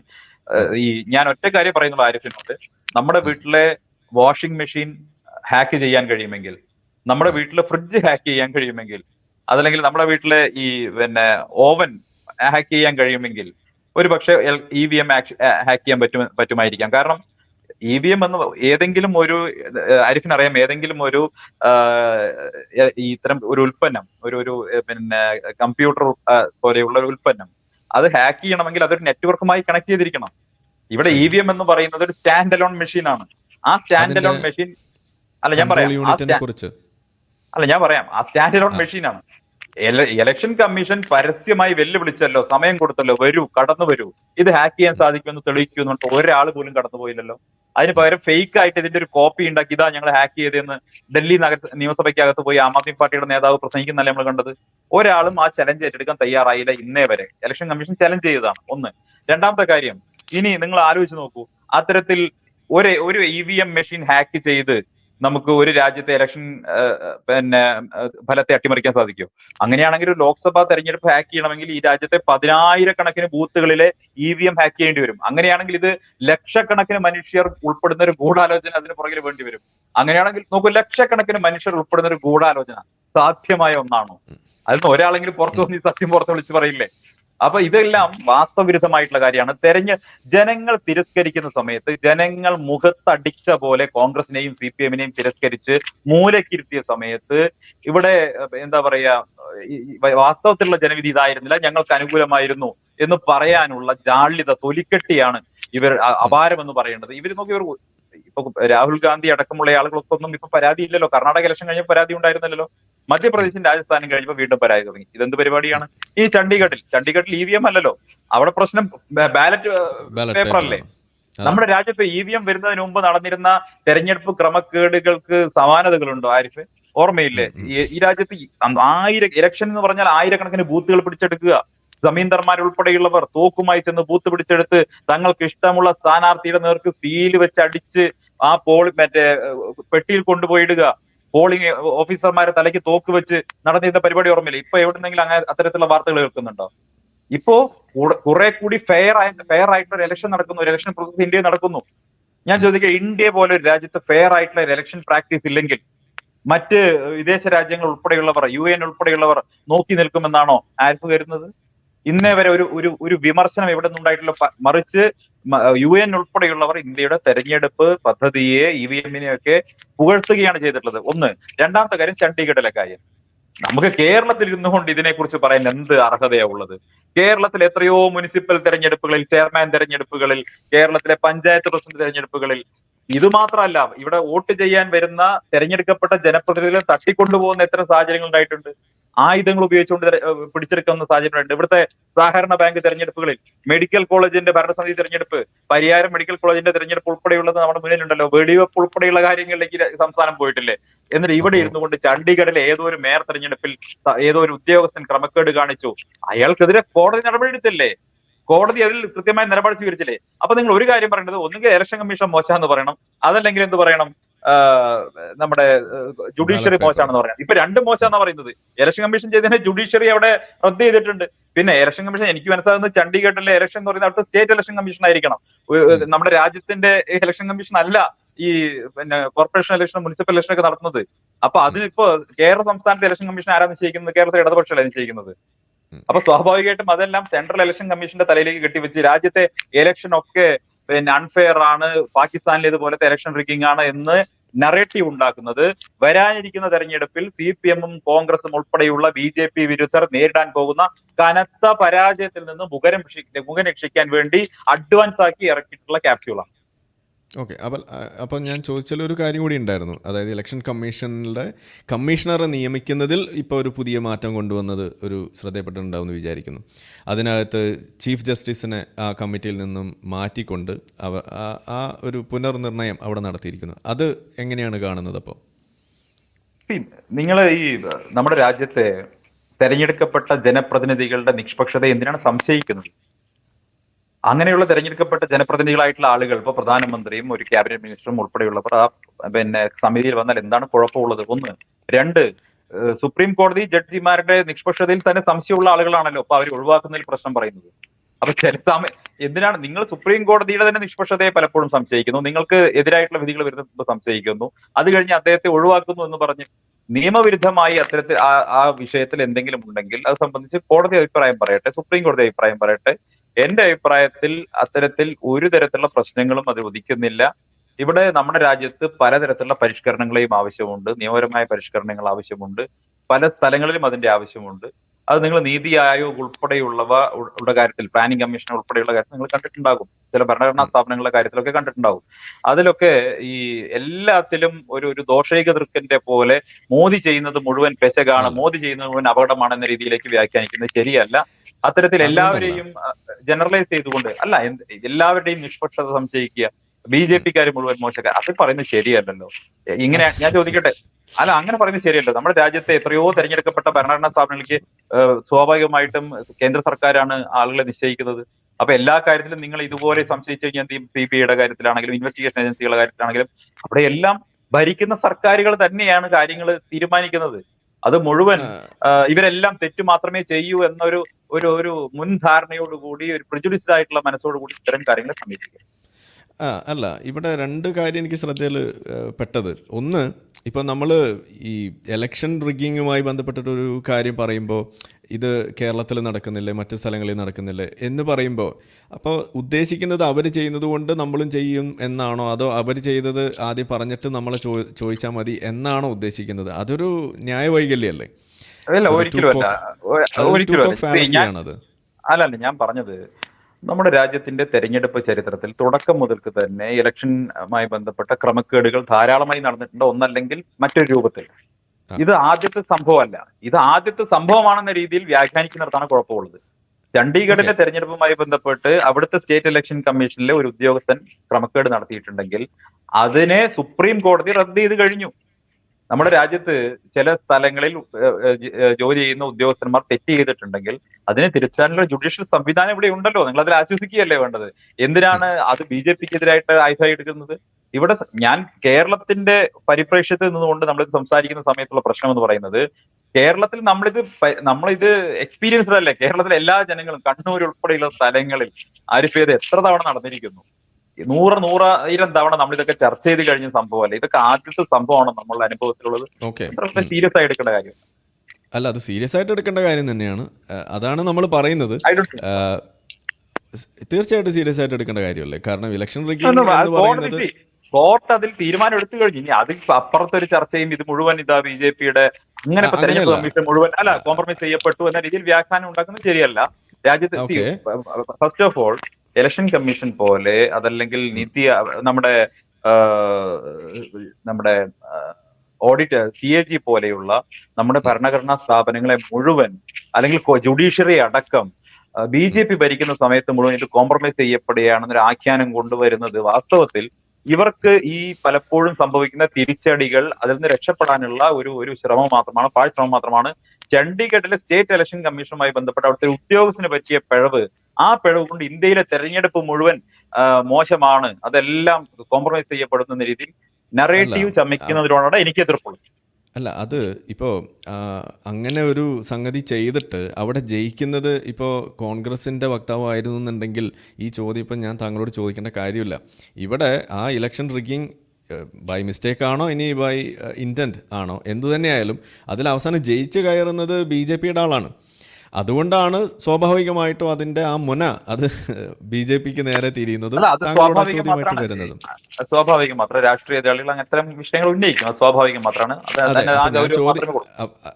അപ്പം ഞാൻ ചോദിക്കുന്നത് അങ്ങനെ ഒരു വിഷയം നമ്മൾ ചൂണ്ടിക്കാണിക്കുമ്പോൾ അത് അത്ര സീരിയസ് ആണോ എന്ന് ചോദിക്കുമ്പോൾ അതൊരു തെറ്റായ സന്ദേശമല്ലേ? ഞാൻ പറയുന്നത് അത് സീരിയസ് ആണ്. ഞാൻ പറയുന്നത് നമ്മുടെ നാട്ടിൽ സ്ഥിരമായി നടന്നുകൊണ്ടിരിക്കുന്ന ഒരു കാര്യം, ആ കാര്യം ഒരു കോർപ്പറേഷൻ ഇലക്ഷനുമായി ബന്ധപ്പെട്ട് നടന്നു. ഇന്ത്യയിൽ ഏതെങ്കിലും ഒരു തെരഞ്ഞെടുപ്പിൽ നടക്കുന്ന ആദ്യത്തെ സംഭവമല്ല. ചണ്ഡീഗഡിലെ സ്റ്റേറ്റ് ഇലക്ഷൻ കമ്മീഷനുമായി ബന്ധപ്പെട്ട ഒരു ഉദ്യോഗസ്ഥൻ നടത്തിയിട്ടുള്ള പിഴവിനെ കോടതി റദ്ദ് ചെയ്തു. അത് രാജ്യത്തെ മുഴുവൻ തെരഞ്ഞെടുപ്പ് സംവിധാനവും തെറ്റാണ്, അതല്ലെങ്കിൽ കോംപ്രമൈസ് ചെയ്യപ്പെടുന്നു, സ്വാധീനിക്കപ്പെടുന്നു എന്ന രീതിയിലേക്ക് ആഖ്യാനം ചമയ്ക്കരുതെന്ന് മാത്രമാണ് എന്റെ അപേക്ഷ. അത്രേ ഉള്ളൂ. അല്ല, ഞാനത് പറയുന്നത് വീണ്ടും, അതായത് ഇപ്പോൾ എലക്ഷൻ എന്ന് പറയുന്നത് അത് കോർപ്പറേഷൻ ഇലക്ഷൻ ആയാലും അതിനിപ്പോൾ ലോക്സഭയിലേക്കുള്ള ഇലക്ഷൻ ആയാലും അത് ചെറുതോ വലുതോ എന്നുള്ളതല്ല, അതിനകത്ത് ആളുകളുടെ വോട്ട് ചെയ്യുന്ന ആളുകളുടെ എണ്ണവും അല്ല, അത് ജനാധിപത്യ സംവിധാനത്തിൽ ഇന്ത്യ മൊത്തത്തിൽ നമ്മൾ എടുക്കുമ്പോൾ അത് ആ സംവിധാനത്തിന്റെ ഭാഗം തന്നെയാണത്. അതിന് കൈകാല് ആരിഫ് ഏതെങ്കിലും ഒരു ഇലക്ഷൻ കോംപ്രമൈസ് ചെയ്യപ്പെടാൻ പാടില്ല എന്ന് തന്നെയാണ് ആരിഫിന്റെ മാത്രം യോജിക്കുകയാണ്. അത് ഒരിക്കലും അത്തരത്തിൽ ക്രമക്കേടുകൾ ഉണ്ടാകരുത് എന്നുള്ളത് തന്നെയാണ് സുചിന്തിതമായിട്ടുള്ള അഭിപ്രായം എന്ന് പറയുന്നത്. പക്ഷേ ആ ഒരു ചണ്ഡീഗഡിൽ നടന്നിട്ടുള്ള ഒരു പ്രാദേശിക തെരഞ്ഞെടുപ്പിനെ ഉദ്ധരിച്ചുകൊണ്ട് രാജ്യത്തെ തെരഞ്ഞെടുപ്പ് മുഴുവൻ അപകടത്തിലാണ്, തെരഞ്ഞെടുപ്പ് കമ്മീഷൻ മോശമാണെന്ന് പറയുന്നത് ശരിയല്ല. അത്രേ ഉള്ളൂ. അതല്ല, അതെന്തുകൊണ്ടാണ് അങ്ങനെ പറയുന്നതെന്ന് വെച്ച് കഴിഞ്ഞാൽ നമ്മൾ ഒരു കലം ചോറ് വെച്ചാൽ അതിനകത്ത് ചോറ് വെന്തോന്ന് അറിയാൻ വേണ്ടി മൊത്തം ചോറ് കഴിച്ചു നോക്കണ്ട എന്ന് പറയുന്നത് പോലെ ഇവിടെ ഒരു BJP സ്ഥാനാർത്ഥിയെ ജയിപ്പിക്കുന്നതിന് വേണ്ടി ഇങ്ങനെ ചെയ്യാമെങ്കിൽ that signals something else bigger എന്നതാണ് അവിടെ നമ്മൾ പറയുന്നത്. അങ്ങനെയല്ല ആരിഫെ, നിങ്ങൾ പാരഗൺ ഹോട്ടലിലെ ബിരിയാണി വിലയിരുത്താൻ വേണ്ടിയിട്ട് നിങ്ങൾ പാരഗൺ ഹോട്ടലിലെ ബിരിയാണി വിലയിരുത്താൻ വേണ്ടി തൊട്ടപ്പുറത്ത് ചായക്കടയിൽ കിട്ടുന്ന ബിരിയാണി കഴിച്ചിട്ട് അത് പാരഗൺ ഹോട്ടലിലെ ബിരിയാണി എന്ന് പറയുന്ന പ്രശ്നമുള്ളത്. അതുകൊണ്ട് രണ്ടും വ്യത്യസ്തമായ അരിയാണ്. ഒന്ന് സെൻട്രൽ ഇലക്ഷൻ കമ്മീഷനാണ്, മറ്റേ സ്റ്റേറ്റ് ഇലക്ഷനായിട്ട് ബന്ധപ്പെട്ട വിഷയമാണ്. അത് ആ നിലയിൽ കോടതി കൈകാര്യം ചെയ്ത് കഴിഞ്ഞാൽ നമ്മുടെ അടുത്ത് ഒരു ഫെയർ ആയിട്ടുള്ള ജുഡീഷ്യൽ സംവിധാനം ഉണ്ടല്ലോ. നിങ്ങൾ ഏതെങ്കിലും ചില കാര്യങ്ങൾ ഞാൻ വിശ്വസിക്കുന്നു, മുൻപ് നടന്നിട്ടുണ്ട്, ആ സമയത്തും കോടതി ഇടപെട്ടിട്ടുണ്ട്. ഞാൻ വിശ്വസിക്കുന്നുണ്ട്, പൂർണ്ണമായിട്ടും വിശ്വസിക്കുന്നുണ്ട്. പക്ഷേ ഞാൻ അതൊന്ന് പറഞ്ഞു വെക്കാണ്, നമുക്ക് ഒരു ചോദ്യം കൂടി ബാക്കിയുണ്ട്, അതിലേക്ക് പോകേണ്ടതുണ്ട്. അത് ഇത്രയേ ഉള്ളൂ. അതായത് ഇത് പാരഗൺ ബിരിയാണിയും കഞ്ഞിയും തമ്മിലുള്ള വ്യത്യാസമല്ല. ഞാൻ പറഞ്ഞല്ലോ, ഇന്ത്യയിലെ ഏത് ചെറിയ ഇലക്ഷൻ ആയാലും ശരി, വലിയ ഇലക്ഷൻ ആയാലും ശരി, അതെല്ലാം പാരഗൺ ഹോട്ടലിൽ വിളമ്പുന്ന കഞ്ഞി തന്നെയാണത്.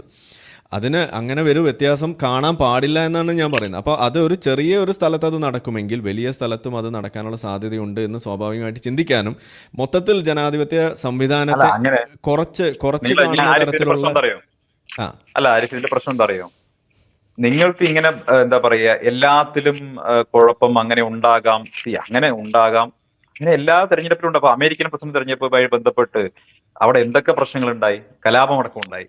നമ്മുടെ രാജ്യത്ത് അതൊന്നും ഉണ്ടായിട്ടില്ല. നമ്മുടെ രാജ്യത്ത് നിങ്ങൾ നോക്കൂ, നമ്മുടെ രാജ്യത്ത് ഇലക്ഷൻ കമ്മീഷനുമായി ബന്ധപ്പെട്ട് ഇലക്ഷൻ കമ്മീഷൻ വളരെ വൃത്തിയായി തെരഞ്ഞെടുപ്പ് നടത്തുന്നുണ്ട്. ആ തെരഞ്ഞെടുപ്പിൽ ജനങ്ങൾ പോയി വോട്ട് ചെയ്യുന്നുണ്ട്.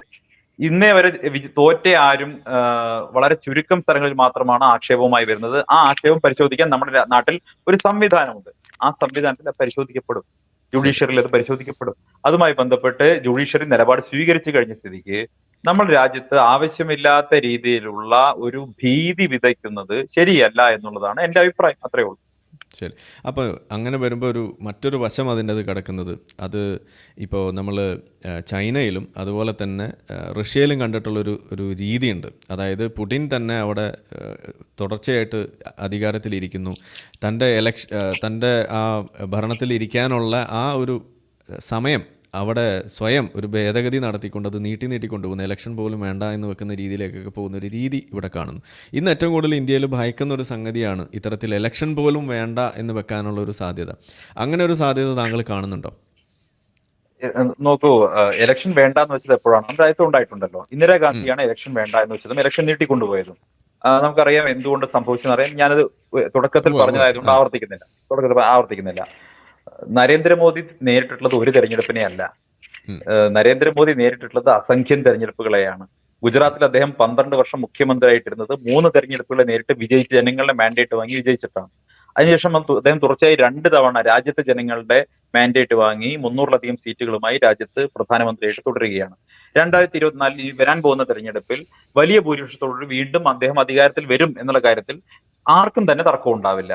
അപ്പൊ സ്വാഭാവികമായിട്ടും തെരഞ്ഞെടുപ്പിൽ ജനം പിന്തുണച്ച് ജനം വോട്ട് ചെയ്ത് അധികാരത്തിലാണ്. ഇനി ഒരു കാര്യം കൂടി പറയാം. ഈ നമ്മളൊക്കെ ഇപ്പോ ഭരണഘടനയെ കുറിച്ച് സംസാരിക്കുന്നുണ്ട്, വോട്ട് ചെയ്യാനുള്ള അവകാശത്തെ കുറിച്ച് സംസാരിക്കുന്നുണ്ട്. ഈ അവകാശമൊക്കെ വാങ്ങിത്തരാൻ വേണ്ടി, ഈ അവകാശമൊക്കെ നിലനിൽക്കാൻ വേണ്ടി, ഭരണഘടന നിലനിൽക്കാൻ വേണ്ടി ജയിലിൽ പോയ, ഈ അടിയന്തരാവസ്ഥക്കെതിരെ പോരാടിയ, സമരങ്ങൾ നയിച്ചിട്ടുള്ള ഒരാൾ തന്നെയാണ് നരേന്ദ്രമോദി എന്ന് പറയുന്നത്. അദ്ദേഹം ജയിലിൽ പോയിട്ടുള്ള പക്ഷേ സമരം നയിച്ചിട്ടുള്ള ആളാണ്.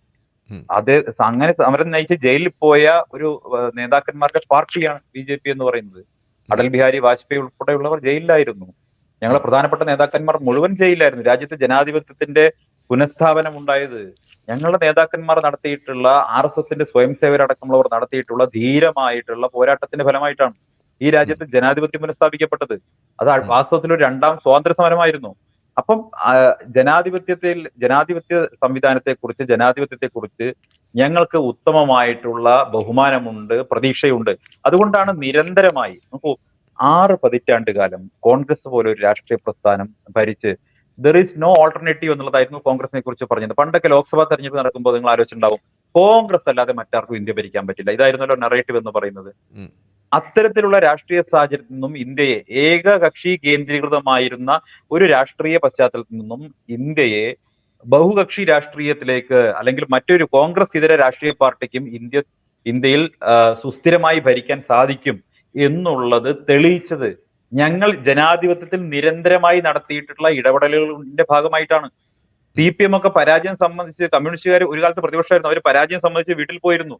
ഞങ്ങളുടെ നേതാക്കന്മാർ പരാജയം സമ്മതിക്കാതെ നിരന്തരമായി ജനങ്ങളുമായി സംവദിച്ചുകൊണ്ട്, ജനാധിപത്യ ഇടങ്ങളിൽ കോൺഗ്രസിനെതിരായിട്ടുള്ള വിമർശനം ഉന്നയിച്ചുകൊണ്ട്, കോൺഗ്രസ് ഭരണത്തിലെ പാളിച്ചകളെ തുറന്നു കാണിച്ചുകൊണ്ട്, പ്രതിപക്ഷ ധർമ്മം ഏറ്റെടുത്തുകൊണ്ട്, ഏതൊക്കെ ഘട്ടങ്ങളിൽ സർക്കാരിനെ പിന്തുണയ്ക്കണോ, യുദ്ധം വരുന്ന സാഹചര്യങ്ങൾ ഉൾപ്പെടെ രാജ്യം വെല്ലുവിളികൾ നേരിടുമ്പോൾ സർക്കാരിനെ പിന്തുണച്ചുകൊണ്ട്, ഇന്നത്തെ കോൺഗ്രസ് പ്രതിപക്ഷത്തിരിക്കുന്നത് പോലെയല്ല, രാജ്യത്തെ പ്രകടനൂത്തിയിട്ടല്ല, രാജ്യം ഭീഷണികൾ, മറ്റു രാജ്യങ്ങളിൽ നിന്ന് ഭീഷണി നേരിടുന്ന സമയത്ത് ഗവൺമെന്റിനെ പിന്തുണച്ചുകൊണ്ടും, അല്ലാത്ത സമയത്ത് ഗവൺമെന്റിന്റെ പാളിച്ചകൾ തുറന്നു കാണിച്ചുകൊണ്ടും, ജനാധിപത്യ ഇടങ്ങളിൽ ജനാധിപത്യ രീതിയിൽ ഞങ്ങൾ ഇടപെട്ടത് കൊണ്ടാണ് ഈ രാജ്യം ഇന്നും ജനാധിപത്യ രാജ്യമായി നിലനിൽക്കുന്നത്. അതല്ലെങ്കിൽ കോൺഗ്രസ് എന്നോ ഇത് ഒരു ഏകാധിപത്യ രാജ്യമായി മാറ്റുമായിരുന്നു. നെഹ്റു കുടുംബത്തിന്റെ അടുത്ത തലമുറക്കാരനെ അരിയിട്ട് വാഴ്ച നടത്തി രാജാവായി വാഴിക്കുന്ന ഒരു ബ്രിട്ടന്റെ സാമന്ത രാജ്യമാക്കി ഈ രാജ്യത്തെ മാറ്റുന്നതിൽ നിന്ന് ഈ രാജ്യത്തെ രക്ഷിച്ചെടുത്ത പ്രസ്ഥാനത്തിന്റെ പേര് RSS എന്നാണ്. ഒരു സംശയവും അകറ്റില്ല. ഓക്കെ. അപ്പോൾ അതുകൊണ്ട് തന്നെ ഇന്ദിരാഗാന്ധി അങ്ങനെ ചെയ്തിട്ടുണ്ട്, അതിൻ്റെ ബുദ്ധിമുട്ട് നേരിട്ട് അറിഞ്ഞിട്ടുണ്ട്. ആ അടിയന്തരാവസ്ഥക്കെതിരെ പോരാടിയ വ്യക്തി കൂടിയാണ് നമ്മളുടെ ഇന്നത്തെ പ്രധാനമന്ത്രി ഉൾപ്പെടെയുള്ള ആളുകൾ. അതുകൊണ്ട് ഒരു കാരണവശാലും മറ്റൊരു അടിയന്തരാവസ്ഥ പ്രഖ്യാപിക്കാൻ അവർ മുന്നോട്ട് വരില്ല എന്ന് തന്നെയാണ് താങ്കൾ പറഞ്ഞു വെക്കുന്നത്. അടിയന്തരാവസ്ഥ പ്രഖ്യാപിക്കേണ്ട ഒരു സാഹചര്യവും നമ്മുടെ നാട്ടിലില്ല. ഞങ്ങൾ തീർച്ചയായിട്ടും പറയുന്നു, ഞങ്ങൾ ജനാധിപത്യത്തിൽ വിശ്വസിക്കുന്നവരാണ്. ആ ജനാധിപത്യ മാർഗത്തിലൂടെ വിജയിച്ചു വരാൻ സാധിക്കുമെന്നുള്ള ബോധ്യം ഞങ്ങൾക്കുണ്ടെന്നേ. ഞങ്ങൾ എന്തിനാണ്, എത്രയോ പരാജയം നേരിട്ടവരല്ലേ. ഞങ്ങൾ വിശ്വാസം ഉള്ളത് കൊണ്ടല്ലേ ഞങ്ങൾ വീണ്ടും ഒറ്റ ഉദാഹരണം പറയാം ആരിഫെ. BJP തെരഞ്ഞെടുപ്പിൽ മത്സരിക്കുന്ന നിങ്ങൾ ശ്രദ്ധിച്ചിട്ടുണ്ടോ? ഞങ്ങൾ ജയിക്കുമെന്ന് ഉറപ്പുള്ള സ്ഥലങ്ങളിൽ മാത്രം പോയി സേഫ് സോണിൽ മാത്രം രാഷ്ട്രീയ പ്രവർത്തനം നടത്തുന്നവരല്ല. ഇവിടെ കോൺഗ്രസിന്റെയോ CPMന്റെയോ രീതി നിങ്ങൾ നോക്കൂ. അവര് സേഫ് സോണിൽ മാത്രം പൊളിറ്റിക്സ് കളിക്കുന്നവരാണ്, രാഷ്ട്രീയം കളിക്കുന്നവരാണ്. ഡൽഹിയിൽ CPMന്റെ ആസ്ഥാനമുള്ള ഗോൾഡ് മാർക്കറ്റിലെ കോർപ്പറേഷൻ വാർഡിലെങ്കിലും മിനിമം അവർ സ്ഥാനാർത്ഥിയെ നിർത്താറുണ്ടോ? ഡൽഹി കോർപ്പറേഷൻ ഇലക്ഷനിൽ ഇല്ലല്ലോ. ഞാൻ ചോദിക്കട്ടെ, ഡൽഹി ഗോൾ മാർക്കറ്റിലെ AKG ഭവനിൽ വോട്ടുള്ള CPM നേതാക്കന്മാർ അവിടെ തെരഞ്ഞെടുപ്പ് വരുമ്പോൾ ആർക്കാ വോട്ട് ചെയ്യുന്നത്? എനിക്കാന്ന് അറിഞ്ഞാൽ മതി. അപ്പം അവര് സേഫ് സോണിൽ ഇരുന്നുകൊണ്ട് മാത്രം രാഷ്ട്രീയം കളിക്കുക എന്നുള്ളത് BJPയുടെ രീതിയല്ല. ഞങ്ങൾ പാൽ സൊസൈറ്റി മുതൽ പഞ്ചായത്ത് മുതൽ പാർലമെന്റ് വരെയുള്ള തെരഞ്ഞെടുപ്പുകളിൽ രാഷ്ട്രീയ പ്രവർത്തനത്തിലൂടെ ജനാധിപത്യത്തിലൂടെ ജനങ്ങളുമായി സംവദിച്ച് ജനങ്ങളുടെ അംഗീകാരത്തിന് വേണ്ടി ശ്രമിക്കുന്നവരാണ്. പലപ്പോഴും ഞങ്ങളെ റിജക്ട് ചെയ്തിട്ടുണ്ടെന്നേ. ജനങ്ങൾ ഞങ്ങളെ റിജക്ട് ചെയ്തിട്ടുണ്ട്. ഞങ്ങൾ കനത്ത പരാജയം ഏറ്റുവാങ്ങിയിട്ടുണ്ട്. ഈ പാർട്ടി ഇനി ബാക്കി ഉണ്ടാവില്ല, നാം രണ്ട് നമുക്ക് രണ്ട് എന്ന് BJPക്കാരെ നോക്കി കളിയാക്കിയിട്ടുണ്ട് രാജീവ് ഗാന്ധി ലോക്സഭയ്ക്കകത്ത് വെച്ചിട്ട്. അതൊക്കെ അത്രയും ഹ്യൂമിലിയേഷൻ അനുഭവിച്ചവരാണ്. അതുകൊണ്ട് ഞങ്ങൾക്ക് ജനാധിപത്യത്തിന്റെ മൂല്യം അറിയാം, വില അറിയാം. ഒരിക്കലും രാജ്യത്ത് ജനാധിപത്യ വ്യവസ്ഥയ്ക്കെതിരായിട്ട് നീങ്ങാൻ ഒരു തരത്തിലും BJP തയ്യാറാണ്. ഒരു അവസാന ക്വസ്റ്റ്യനും കൂടിയാണ്. അതായത് അങ്ങനെ ജനാധിപത്യത്തെ ഇത്രമാത്രം പൊക്കി വെക്കുന്നു എന്നുണ്ടെങ്കിൽ ഇപ്പം നമ്മൾ കണ്ടുവരുന്നൊരു വലിയൊരു ആരോപണമുണ്ട്. മറ്റ് പാർട്ടികളിൽ പ്രത്യേകിച്ച് ഇപ്പോൾ NCP പോലെയുള്ള പാർട്ടികൾ, അതുപോലെ മറ്റ് പല നേതാക്കളും അവർ വലിയ തോതിൽ അഴിമതി ആരോപണങ്ങൾ നേരിട്ട് കൊണ്ടിരിക്കുന്ന ആളുകൾ, അവർക്ക് നേരെ ED അന്വേഷണം അഴിച്ചുവിട്ടുകൊണ്ട് കാര്യങ്ങൾ ചെയ്തു വെക്കുന്ന ആളുകൾ, അവരിപ്പോൾ ഇന്ന് നേരെ BJPയിലേക്ക് ചേരുന്നു. കുറച്ച് കഴിയുമ്പോൾ അവരുടെ കേസുകൾ അവിടുന്ന് തേഞ്ഞു മാഞ്ഞു പോകുന്നു. പിന്നീട് അങ്ങനെ അവർ BJPയുടെ ആളുകളായിട്ട് മാറുന്നൊരു കാഴ്ച. അപ്പോൾ പണ്ട് കാലത്ത് ഒരു കുതിരക്കച്ചവടം എന്ന് പറയുന്ന സംഗതി നടത്തുന്നത് വലിയ തോതിൽ നമ്മൾ കേട്ടിരുന്നു. ഇന്നിപ്പോൾ ഈ കുതിരക്കച്ചവടത്തിൻ്റെ തലങ്ങൾ ഈ ഒരു മേഖലയിലേക്കും കൂടി അഴിമതി നേരിടുന്ന ആളുകളിലേക്ക് തിരിച്ചു വിട്ടിട്ടുണ്ടോ? അങ്ങനെ താങ്കൾ ശ്രദ്ധിച്ചിട്ടുണ്ടോ? ഉണ്ടെങ്കിൽ എങ്ങനെയാണ് അതിനെ കാണുന്നത്? ആരിഫ്, ഒരു കാര്യം കൃത്യമായി പറയാം. നരേന്ദ്രമോദിയുടെ മുദ്രാവാക്യം എന്ന് പറയുന്നത് ന ഖാവുങ്ക ന ഖാനെ ദുങ്ക എന്നുള്ളതാണ്. അദ്ദേഹം ഒരു തരത്തിലും അഴിമതിക്കാരനല്ല. അദ്ദേഹം അഴിമതി നടത്താൻ അനുവദിക്കുകയുമില്ല. അത് സുവ്യക്തമായിട്ടുള്ള കാര്യമാണ്. അദ്ദേഹത്തെ കുറിച്ച് ലോക മാധ്യമങ്ങൾ അടക്കം റിപ്പോർട്ട് ചെയ്തിട്ടുള്ളത് അൺകറപ്റ്റബിൾ ലീഡർ എന്നുള്ളതാണ്. അഴിമതിക്കാരനാക്കാൻ സാധിക്കാത്ത ലീഡർ എന്നുള്ളതാണ്. ആ കാര്യത്തിൽ ഒരാൾക്കും തർക്കം ഉണ്ടാവില്ല. 10 വർഷത്തെ ഗവൺമെന്റിന്റെ ചരിത്രത്തിൽ എവിടെയും കറപ്ഷന്റെ പേരിൽ ഒരു മന്ത്രിക്ക് പോലും രാജിവെക്കേണ്ടി വന്നിട്ടില്ലാത്ത സ്വതന്ത്ര ഇന്ത്യയുടെ ചരിത്രത്തിലെ ആദ്യത്തെ സർക്കാരാണ്. സ്വതന്ത്ര ഇന്ത്യയുടെ ചരിത്രത്തിൽ കറപ്ഷൻ അലിഗേഷൻ നേരിടേണ്ടി വന്നിട്ടില്ലാത്ത ഒരു സർക്കാരാണ്. നെഹ്റു ഗവൺമെന്റിന് പോലും ജീപ്പ് സ്കാം അടക്കമുള്ളത് നേരിടേണ്ടി വന്നു എന്നുള്ളത് നമുക്ക് ചരിത്രത്തിൽ അറിയാം. രാജികൾ ഉണ്ടാവേണ്ടി വന്നു, പലർക്കും രാജിവെക്കേണ്ടി വന്നു. ഇതെല്ലാം വിവിധ സർക്കാരുകൾക്ക് നേരിടേണ്ടി വന്നിട്ടുണ്ട്. പക്ഷേ നരേന്ദ്രമോദി സർക്കാരിന് 10 വർഷത്തിനിടയ്ക്ക് അത്തരത്തിലൊരു ആക്ഷേപം നേരിടേണ്ടി വന്നിട്ടില്ല. മറ്റൊരു കാര്യം, മറ്റു പാർട്ടികളിൽപ്പെട്ട ആളുകൾ BJPയിലേക്ക് വരുന്നത് EDയുടെ കേസ് പിടിച്ചിട്ടാണെന്ന് പറയുന്നത് അർത്ഥമില്ല. രാജ്യത്ത് പല നേതാക്കൾക്കെതിരെയും പല സാഹചര്യങ്ങളിലും അന്വേഷണ ഏജൻസികൾ കേസുകൾ രജിസ്റ്റർ ചെയ്തിട്ടുണ്ടാകാം. അത്തരം അന്വേഷണത്തിൽ എവിടെയും കേന്ദ്ര സർക്കാർ ഇടപെടില്ല എന്നുള്ളത് തന്നെയാണ് ഞങ്ങളുടെ നയം. നിയമത്തിന്റെ വഴിക്ക് പോകും. അത്തരത്തിൽ തെറ്റ് ചെയ്തിട്ടുള്ള ആളുകളാണെങ്കിൽ അവർക്കെതിരെ നടപടി ഉണ്ടാകും. BJPയിൽ ചേർന്നതുകൊണ്ട് ആരെങ്കിലും കേസ് ഇല്ലാതാകാൻ പോകുന്നില്ല. BJPയിൽ ചേർന്നുകൊണ്ട് ആരെയും രക്ഷപ്പെടുത്താൻ പോകുന്നില്ല. ചില കേസുകൾ ഇപ്പൊ നോക്കൂ, പല ആക്ഷേപങ്ങൾ കേൾക്കാത്തവരാരാ ഉള്ളത്? ആക്ഷേപങ്ങൾ ഉണ്ടാകാം, പക്ഷെ അത് അന്വേഷിച്ച് വസ്തുതാപരമാണെങ്കിൽ നടപടി ഉണ്ടാകും. വസ്തുതാപരമല്ലെങ്കിൽ അത്തരം കേസുകൾ സ്വാഭാവികമായിട്ട് ഇല്ലാതാകും. അതിനെന്താ തർക്കമുള്ളത്? അപ്പൊ എല്ലാവരും അഴിമതിക്കാരാണെന്ന് ജനറലൈസ് ചെയ്യുന്നത് ശരിയല്ല. അല്ല, ഇപ്പോൾ നമ്മളിപ്പോൾ എടുത്തു പറയുകയാണെന്നുണ്ടെങ്കിൽ ഇപ്പോൾ ആദർശ് ഹൗസിംഗ് സ്കാം ഒക്കെ ഇവിടെ റൺ ചെയ്തിട്ടുള്ള കാര്യങ്ങൾ, അതിൻ്റെ ഭാഗമായിട്ടുള്ള അശോക് ചവാൻ എന്ന് പറഞ്ഞ ആൾ മഹാരാഷ്ട്രയിൽ നിന്ന്, പുള്ളി ഇതിനകത്തേക്ക് വരുന്നത് ഇപ്പോൾ നമ്മൾ കേട്ടു. അപ്പോൾ വന്നു കഴിഞ്ഞതിന് ശേഷം ആ തരം സംഗതികളെല്ലാം അവിടുന്ന് വിട്ടു പോകുന്നതായിട്ടാണ് കാണുന്നത്. ആ അലിഗേഷൻസ് എല്ലാം പിന്നെ അവിടുന്ന് തേഞ്ഞു മാഞ്ഞു പോകുന്നതായിട്ടാണ് കാണുന്നത്. അതേപോലെ അജിത് പവാറിൻ്റെ കാര്യം നമ്മൾ പറഞ്ഞു, NCPയിൽ നിന്ന് വന്നിട്ടുള്ളത്. അതുപോലെ മുകുൾ റോയിൻ്റെ പേര് പറഞ്ഞു കേൾക്കുന്നു. അപ്പോൾ വ്യക്തികൾ അങ്ങനെ വരികയും അതുപോലെ തിരിഞ്ഞു പോവുകയും മാത്രമല്ല, നമ്മളൊക്കെ കാണുന്ന പല BJPയുടെ പ്രവർത്തകരായിട്ടുള്ള ആളുകൾ പോലും ചില കാര്യങ്ങൾ നമ്മൾ പങ്കുവെക്കുമ്പോൾ അതിൻ്റെ കീഴിൽ വന്ന് പറയുകയും അഭിപ്രായം പറയുന്നതും കൂടി കാര്യമാണ്.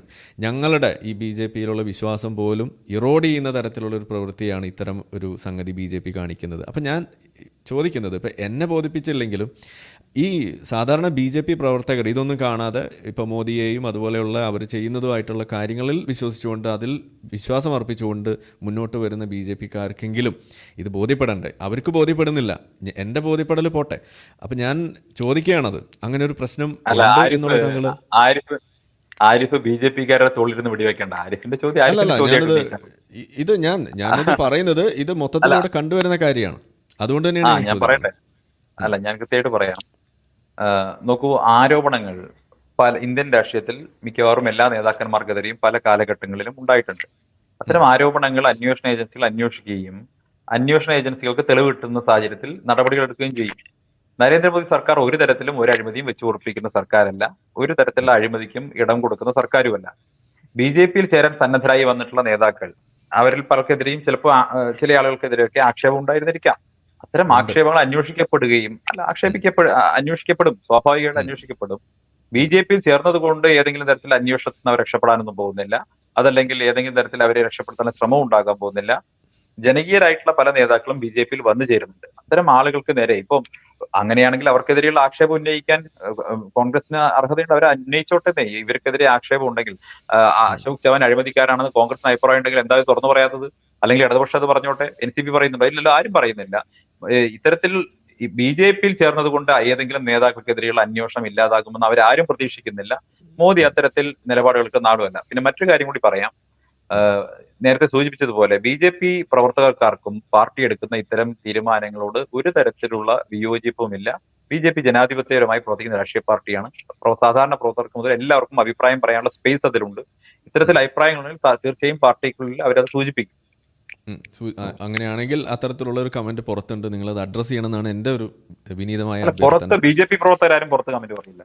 പറഞ്ഞിട്ടുണ്ട്, അത് നമുക്ക് കാണാം. ഞാൻ വേണമെങ്കിൽ അതിൻ്റെ സ്ക്രീൻഷോട്ട് അയച്ചു തരാം. എന്തായാലും അതൊരു കാര്യമാണ്. ഇവിടെ ഒരു കാര്യം കൂടി ഉള്ളത് അവസാനമായിട്ട്, നമ്മളിവിടെ ക്ലോസ് ചെയ്യാണ്, പോകേണ്ട സമയമായിട്ടുണ്ടല്ലോ.